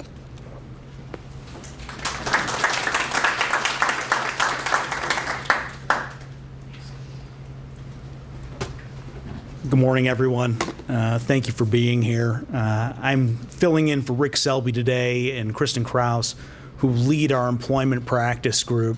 Regrettably, they're in trial today. They would have liked to be here to talk about this. But obviously, from the speakers who've spoken so eloquently before me, we're dealing with a very challenging issue for employers. And the thrust of my presentation is to try to help employers make sure they're in compliance with employment laws as they deal with this great challenge. So one of the laws I want to talk about is the Americans with Disabilities Act. How many people are here with companies that have more than 15 employees? Okay, if you have more than 15 employees, the ADA is going to apply to you. So the act was enacted to prevent folks from disabilities from being discriminated at the workplace, in the community. So the starting point with any analysis under the act is whether or not the condition is a disability. Disability is defined as anything that substantially interferes with a major life activity. Major life activities can be as simple as things like eating, breathing, walking, and get as complex as ideas like working or being able to concentrate. I think that we can all take from the prior presentations that opioid use and substance abuse addiction problems is probably going to fall into what is classified as a disability under the Act. Now, there is one exception, and that's for employees that are currently using an illegal drug. When the Act was enacted, the legislators put that in there to allow employers to take adverse employment action against anybody who is currently using an illegal drug. So what's current? Current is kind of a complex analysis, and all of this is fact-based and has to be analyzed on an individual basis. But they kind of say you know it when you see it. One thing is for sure, one of the cases I read dealt with a nurse who had been stealing prescription drugs, who was later terminated, who said that the termination was in violation of the ADA because she had a substance abuse problem. In that case, the court said, no, you fall under even though that she was clean, at the time that she was terminated for the reason that she was taking the drugs at the time. And the judge said that employers don't need to catch their employees with a syringe in their arm or their mouth on a bong to determine whether or not they're currently using the drug. So one surefire way to determine whether someone is currently using the drug is if they test positive on a drug test. The analysis changes if it's a former use of drug or former drug addiction. The ADA is going to protect people that have been rehabilitated or completed a rehabilitation program so long as they're not currently using drugs. So you can't take any adverse employment action against those people if they're not currently using and they've been rehabilitated. With opioids, there's also an additional issue is whether or not the drug use is legal versus illegal. Obviously, a number of these people are taking these drugs as prescriptions in accordance with the directions that they were prescribed from their doctor. If that is the case, that's the lawful taking of the drug. If they're using the drugs outside of the directions that they were prescribed in, that's going to be determined to be unlawful use. And in addition, if they're taking any street drugs or anything that's on the National Controlled Substances Act, that's also going to be illegal, and they're not going to get any protection under the ADA for that. So when you're dealing with employees that are taking drugs that are being prescribed by their doctors, even if there are effects from those drugs that are having an adverse effect on their performance of their job duties, they're still going to be covered by the ADA. So anytime there's a disability and it's affecting the essential functions of their job, you have to engage in an interactive analysis with your employee to determine whether or not a reasonable accommodation can be made to allow those persons to continue to work.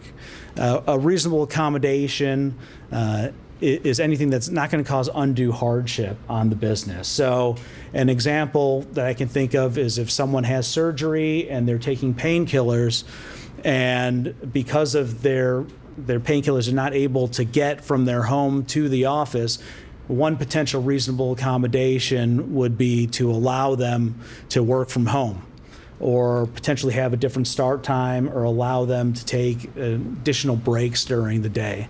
If you can have that reasonable accommodation, you can't take adverse employment action against them just based on their use of lawfully taking prescription drugs. There is an exception to that, and that is even if they're lawfully taking the prescription drugs, if they pose a substantial risk to the health or safety of other people in the workplace, that direct threat exception will allow you to take adverse employment action against them if a reasonable accommodation can't be met. So when you're doing that analysis, it's important to focus on what is this person actually doing for me and what is their job description. So for instance, your bookkeeper, he might have the possibility of stapling his hand if he's under the influence of prescription drugs, but that's not a substantial threat to the health and safety of your other employees, as opposed to someone that is operating the forklift in the warehouse or utilizing a commercial driver's license. So depending, again, you're going to want to do a fact-based analysis, get your employment lawyer on the phone when you're making that determination.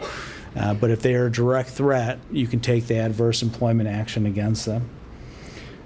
Another statute that I want to address is the Family Medical Leave Act. The Family Medical Leave Act is going to affect those of us that employ more than 50 employees within a 75-mile radius with each other. So, for instance, Dworkin and Bernstein has 2 offices, one in Painesville, one in Cleveland. Our total employees total more than 75 at both locations. And because of that, we are governed under the Family Medical Leave Act. So take that into account. A lot of people get confused. They think, well, I only have an office that has 35 people, but their satellite or other offices around them get that number over 75. So they don't realize that the act applies to them when it actually does. So eligible employees under the act are employees that have worked at the business for over a year and have worked for 1,250 hours for the employer during that year. And if they're eligible, they're entitled to 12 weeks of leave to deal with serious medical conditions affecting them or serious medical conditions affecting a family member that they need the care for. Advance notice should be given when requesting leave, but it's not necessary that you do if it's a medical emergency. You also, this is a point of confusion with many employers. When an employee comes to you to take leave, they don't need to say, I'm requesting leave under the Family Medical Leave Act in order to be covered under it. If they come to you and they ask for leave, you need to instruct them to comply with the requirements that are hopefully included in your employee handbook that deal with what needs to be done to get leave approved. An employer has the right to obtain medical certification, a doctor's note that is justifying the leave before they allow it. And again, if it's a medical emergency and it can't be provided in advance, the determination is whether it was provided in a reasonable basis. So substance abuse is generally going to be considered to be a serious medical condition that you can request leave for, whether it's you that is seeking treatment or one of your family members that you need the care for. There is one exception, though. In order to get leave under the Act, the substance abuse treatment needs to be administered by a healthcare professional. So if you have an employee come in and they indicate to you that they have a problem with heroin or opioids or generally, and they just need to clear their head and take a couple weeks off, that's not going to be sufficient to cover them under the FMLA. Now, of course, these are the minimum requirements of what I'm talking about. If you want to give them the leave, that's well within your rights to do so. But in order for them to be eligible for the leave and the protections of FMLA, that treatment needs to be something that's prescribed by a doctor or a healthcare professional or a referral out to a healthcare professional. Again, another thing that I want to talk about, and this goes with the ADA and FMLA, whether it's a disability or a serious medical condition, those are going to be protected under those acts, whereas employee misconduct will not necessarily be protected by those acts.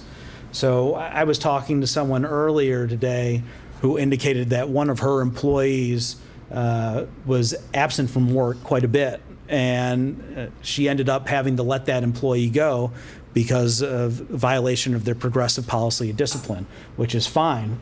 You're entitled to do that. And she later found out it was because this person was addicted to opiates. The mere fact that someone is addicted to opiates isn't going to give them preferential treatment under your corporate policies.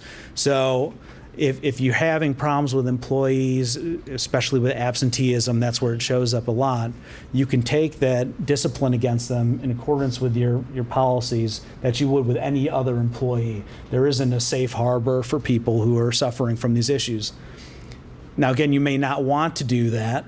I know a lot of us here are especially receptive to trying to help our employees, but your lawyer's concern is going to be keeping you in compliance with the law. And I think it's important, if you are going to give a reason for termination or suspension, that you make sure when you're giving that reason, it's related to the actual misconduct, and make sure you're not addressing it towards a disability or an addiction issue, because that could be held against you in a later legal proceeding. I think, as these issues come up, they can be murky areas, and especially if you find yourself in a courthouse one day litigating them, there's going to be two sides of the story. Obviously the employee that's been affected by this is going to, present the case. No, they took this action against me because, I'm a recovering addict. As opposed to the employer is going to say, no, we actually took this because you've missed 6 days of work. So whether or not there's a reasonable suspicion, you got to be careful in what you do, and you want to have that interactive analysis with your employee to determine what are the causes of these problems, to make sure that you have everything documented right and that you're acting within your own corporate policies and taking your disciplinary action. Mr. Condon? Grant, you mentioned first that if someone has an active drug problem, illicit drugs, you can let them go. Well, Those are illicit drugs. That's a really good question, and this is something that comes up a lot. Maybe I'm hanging around the wrong people, but every once in a while I'll be at a cocktail party and someone will say, well, if I ever had a problem, I missed a week of work because I was on a bender or something, I just go to my boss, and before they fire me, I'm going to tell them I'm an alcoholic. And then if they try to fire me, then I'm going to be covered under the ADA or the FMLA. That's not the case. Again, there's a big difference between the misconduct and the disability and how that's going to be treated under the law. So again, if you are being disciplined for anything that's in violation of your corporate policy, that's going to be appropriate. And you can't go after the fact and say, well, I know I missed a week of work, but it's because I'm a heroin addict. You're not going to be able to fall into it. So the misconduct is different. Yeah, so I'm having a hard time envisioning the situation when someone could come in and say, I need FMLA, I'm a heroin addict, that was a year ago, and I'm recovered, then why do you need it? So the FMLA is for treatment. So you can use it for treatment-based leave. Now there's a lot of people. I think most of the people in this room understand that recovery is an ongoing process, and people are going to have relapses. One of the issues is whether or not you have a drug-free workplace policy. There are some employers that have a policy that just say substance abuse is not allowed. It's perfectly legal to have that policy.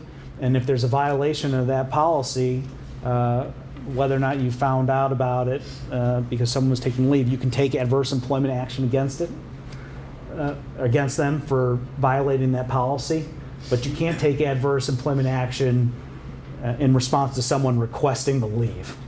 So it is a very complicated issue. Again, as it arises, my recommendation is for you to get on the phone and talk to your employment lawyer to deal with that issue, to make sure that you're following the proper steps and dealing with your employees' issues the way that they need to be dealt with. One other thing that I wanted to talk about before we get into our panel discussion is drug testing.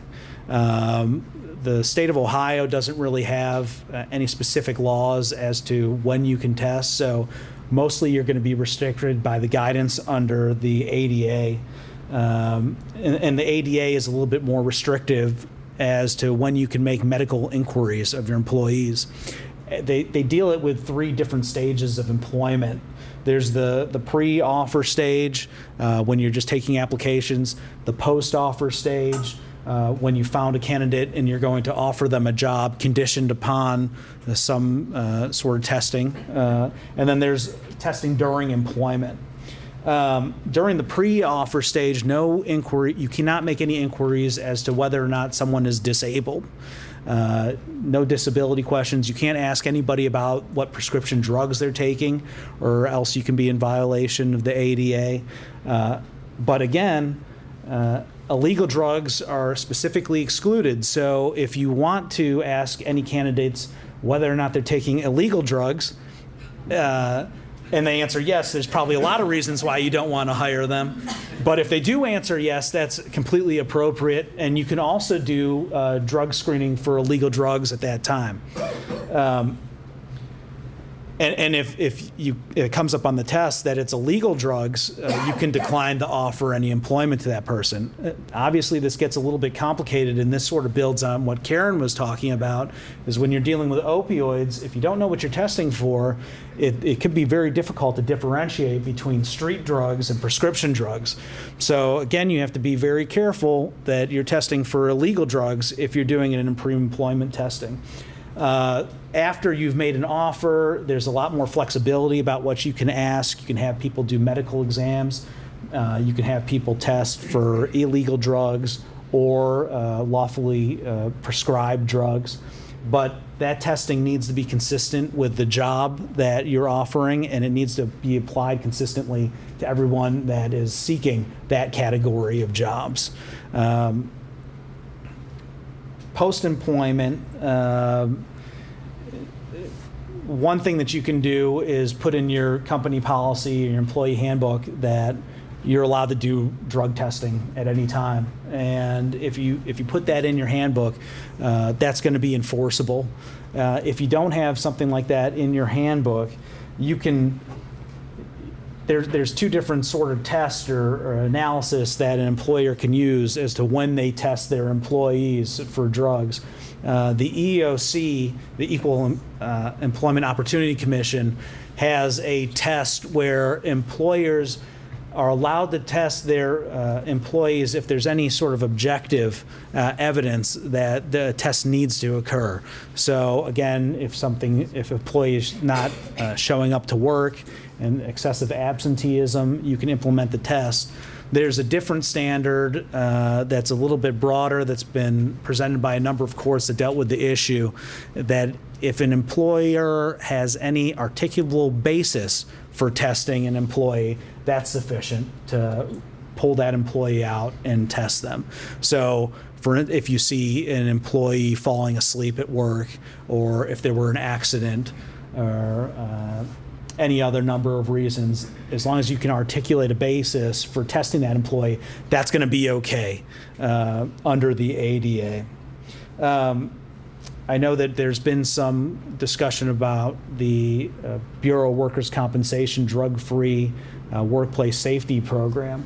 That is not a mandatory program, but it provides an incentive to employers to insist that their workforce is drug-free.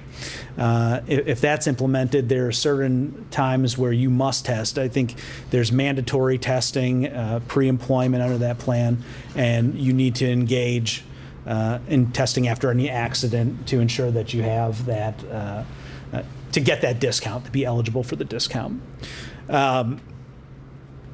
And additionally, under the BWC, if an employee has an accident at work and you do testing and they show up positive for illegal drug use, they're not going to be entitled to any workers' compensation benefits at that time too. So that's just a little blurb on testing in the workplace, and that's all the material I have. Again, I want to tell you guys again, what we're talking about here is compliance with the employment laws. These are minimum compliance. So if you want to offer your employees a second chance and help them work through some of these problems, you are well within your rights to do that. And I think I would agree with the other panelists that that's probably the best practice approach as this issue gets more complicated as we go on. Thank you.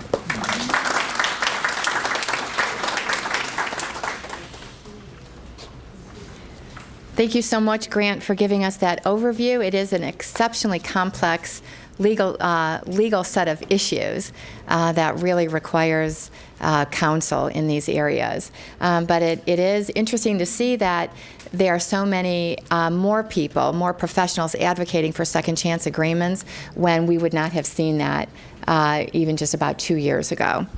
So thank you, Grant. Our next speaker, she is last for speaking, but certainly not least, is my dear friend and tremendous colleague, Kim Leininger.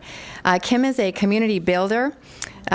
She certainly does that and has done that for many decades, who utilizes partnerships and collaborations to address local needs and issues faced by Geauga County residents.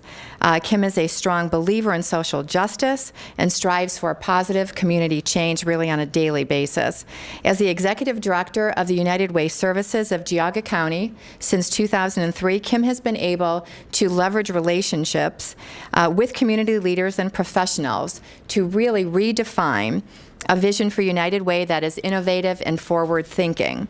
Prior to her tenure at United Way, she served as the executive director of Women's Safe, a domestic violence shelter and resource center, and as a hospital social worker. Kim is as an active member of the Geauga Family First Council. She is vice chair, Leadership Geauga Board of Directors, the youth program chair, and she serves on the University Hospitals Geauga Medical Center Board of Directors and a number of other boards as well. I had the privilege of working with Kim for a few years in the aftermath of the Chardon High School shootings with the Crime Victims Services section of the Attorney General's office. She not only worked to steady that ship as the community was torn apart as a result of the Chardon shootings. It was a very tumultuous and gut-wrenching time. She led the Chardon Healing Fund, led services to the families, and really was a key in helping the community recover and was looked to on a national level. And so it is really my privilege to introduce our next speaker, Kim Leininger. She's going to say a few words on behalf of her work and in Geauga County. Thank you.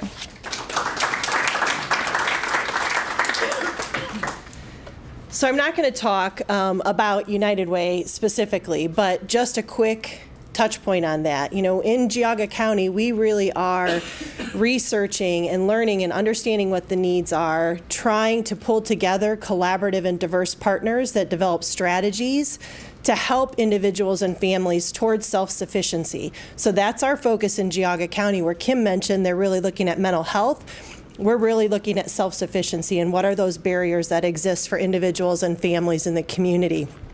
I did grow up, I was born and raised in Lake County, and I am a graduate of Riverside. But how many of you are from Geauga County? Yeah, I didn't think there were many of us in the room, but okay, that's okay, because 211, I'm going to, as I talk a little bit about this signature program that we operate through our United Way, it will give you an idea of how you're going to be able to connect your employees and their families to services. So the example was given already about an employee who maybe is raising their grandchildren and running into issues and barriers along the way. And 211 is a service that can help with that. Hopefully you've all heard of 211. I did leave brochures, posters, some pencils and pens out at the table, so please grab them when you walk out. But 211 really is a three-digit number, very easy to remember. Just as you would dial 811 before you dig in your yard, you're going to dial 211 when you need access and navigation with Health and Human Services. The services in the Health and Human Service field are very complicated. As you heard, evidence-based programs. Well, what does that mean? Hours are different. Things are changing every day and very quickly as to what's available in the community. 211 is really the experts at understanding what is available in the community and how to navigate people through those services. About 93 to 94% of our country is covered by a 211 service area. I will tell you the part of Ohio that is not is our southeast corridor that really lacks the 211 infrastructure.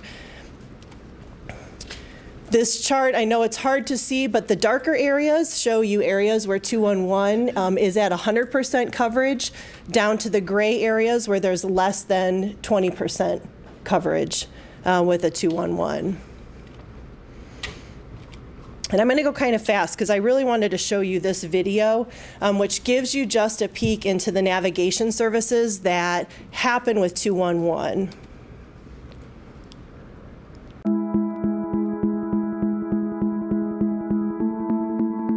211 is a service where people can call 24 hours a day, 7 days a week, with almost any concern or need that they have. And we will try to find resources out there in the community that can help them. There really isn't anyone else out there who does what we do. We have some researchers that do an amazing job of keeping connected with all of the resources that are out there, keeping it up to date. It would be very detrimental to people who would spend their last dime on, a bus trip somewhere when something is closed or they don't qualify for the service. So we put a lot of effort into the quality of that database. 2 years ago, I was at Tri-Cities Upward Bound program, and a gentleman raised his hand. I said, "Oh, do you have a question?" And he goes, "This man saved my life." He had called on January 20th. He had lost his job. He had been in a domestic dispute with a significant other, and she had kicked him out of the house. He spent the night in a door frame. It was about -9 that night. The buses in Cuyahoga County were free that day. I told him to get on a bus and go to 7000 Euclid Avenue, where the VA has their homeless drop-in center. I told him, you need to get back into school to see if you can get a better job. 2 days before he graduated from Tri-Cities Upward Bound, he got a new job. On July 1st, he moved back into his own apartment. 211 informs the community and United Way about what people need, where there are gaps, where there's unmet needs. That information can then be used to make funding decisions and to help bring people together. And United Way is perfectly positioned to convene and to fund. I was talking to a young lady one day, and she had initially called and said that she was looking for help with furniture. And I said, okay, well, I can help you with that. And I gave her some information on how to access some help with furniture.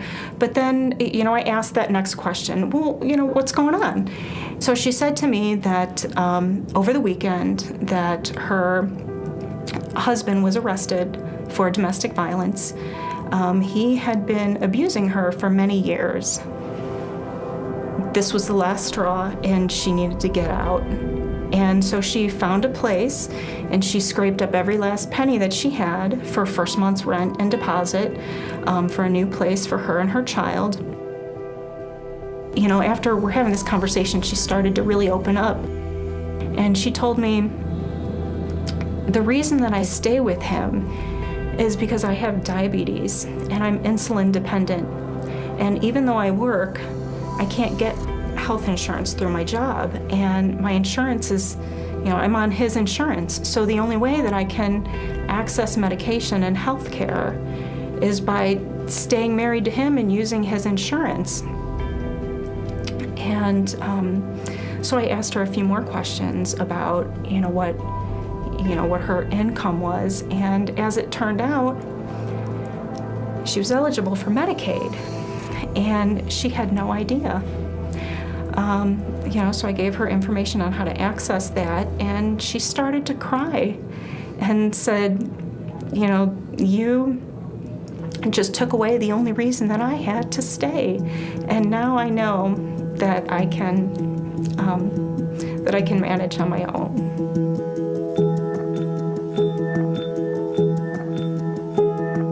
It moves me to know that I was able to help change this woman's life and get her in a safe place, that she was able to make that change after feeling trapped for so many years.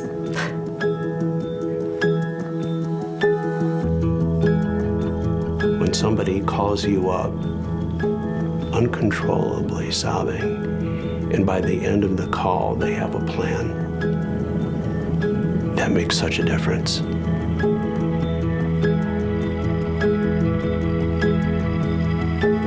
And now that I do this, and my dad was a vet,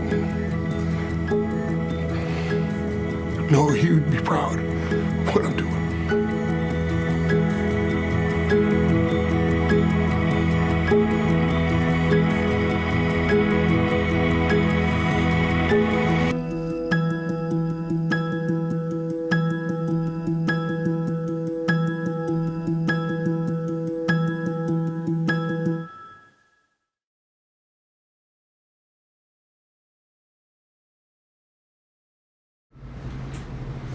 So I thought that was a really important video to show because it shows the navigation services. We in Geauga, I could see the writing on the wall. It's a very expensive service to maintain, very expensive because of, number one, the technology that has to go behind it, the telephone systems that are required, and the database upkeep.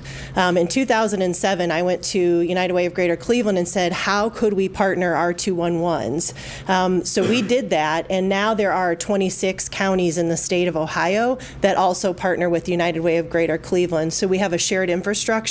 They hire people locally in local communities, so they cover Toledo, but people are based in Toledo providing that service.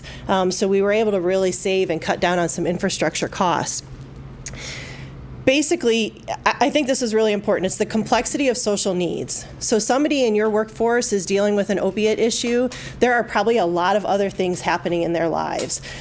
So the example you saw, the woman called about a furniture need, but it led to a conversation as they dug a little bit deeper into domestic violence, the issue of the diabetes and why she was in this relationship and staying in this relationship, to the opportunity for her to take a step towards self-sufficiency.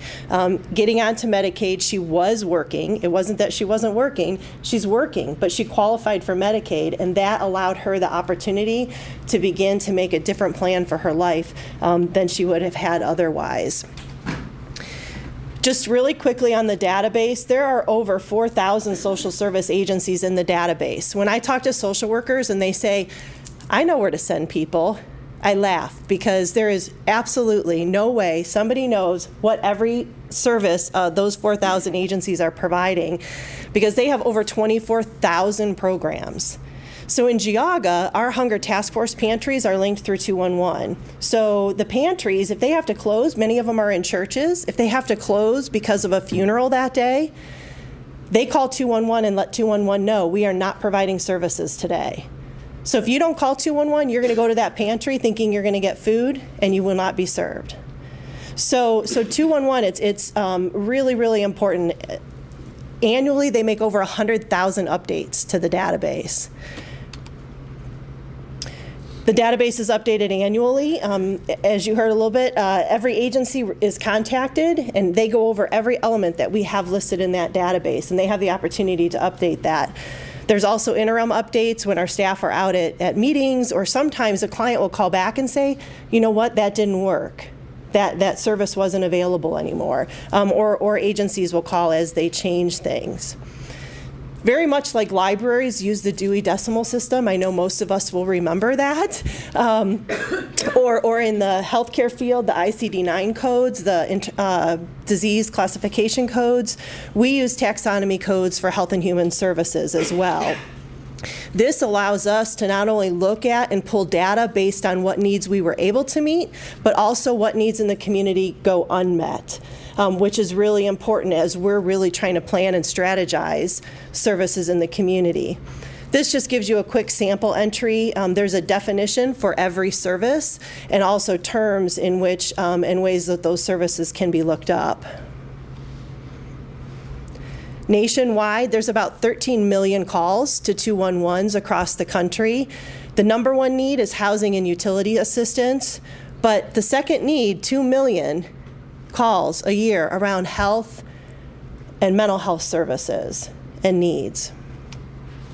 We know in Geauga County, and this is the exact same list, at least number one, and the others are in a little bit different order for Lake County, but food pantries.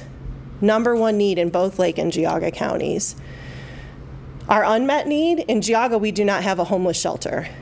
But quite ironically, Lake County does, and it's also the number one unmet need in Lake County is a homeless shelter.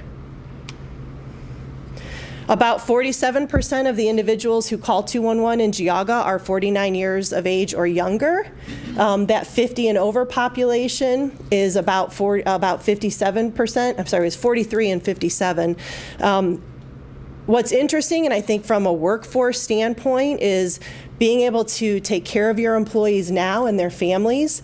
In Geauga, our over 60 population is going to grow from 22% to 30% by 2030.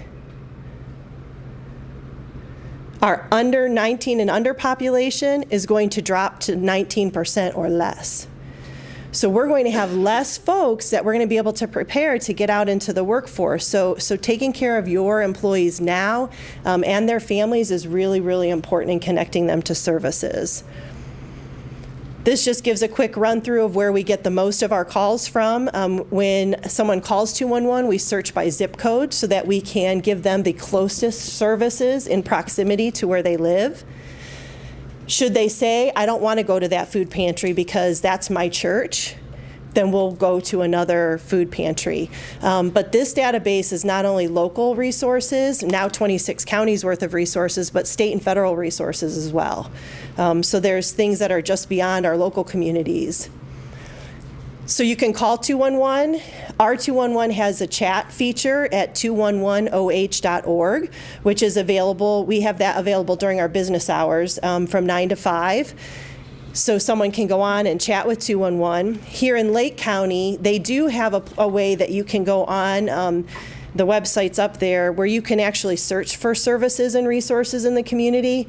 This is a challenge, so if that woman would have gone on here and looked for furniture, she would have found furniture, but she probably wouldn't have gotten the other resources. So having that navigation feature is really important. There's also a 211.org. So you have family member or employees who have family members that live out of state or out of town. You can go on here to 211.org and get connected to the 211, and that covers their community. Just wanted to touch on some special initiatives because I think this always sparks some ideas for people on how they can partner with 211. Bank of America, during the height of the foreclosure crisis, partnered with 211 so they could work with individuals who were really transitioning out of home ownership. The Centers for Disease Control had a contract with 211 when we had the flu epidemic scare, and so that they would be able to triage individuals and families so people weren't walking into a doctor's office sick. They could actually do that over the phone with 211. Recently, United Way of Greater Cleveland just received an Accountable Health Community grant through Medicaid, and they are working with hospitals in the Cleveland area to look at embedding navigation specialists into the hospitals. Joining the UH board has been incredibly eye-opening for me in that in our U.S. healthcare system, our hospitals spend more money on the social needs and issues because people are coming back because of environmental issues, inability to access healthy food, inability to purchase their medications. And so we're spending more money in our hospital systems on those types of things that could keep people healthy if they had answers to those or solutions to those issues. So that's exactly what this project is going to do, really look at can the navigation specialists help individuals access the resources and services that they need to help them stay healthy. Locally, I'm just going to touch on really quick a reentry project. We have a navigation specialist embedded in our jail in Geauga County. This is a new project, and the Cleveland Foundation is funding this with us. It's been amazing because we have been able to work with treatment providers in the community. Individuals come into jail, they get jail treatment by our wonderful, wonderful organization, Lake Geauga Recovery Centers. They get that service, and then when they leave the jail and want to go to inpatient treatment, oftentimes inpatient treatments will not take a patient who requires an injectable medication. So if you have diabetes and you need insulin, you're probably not getting into a treatment center.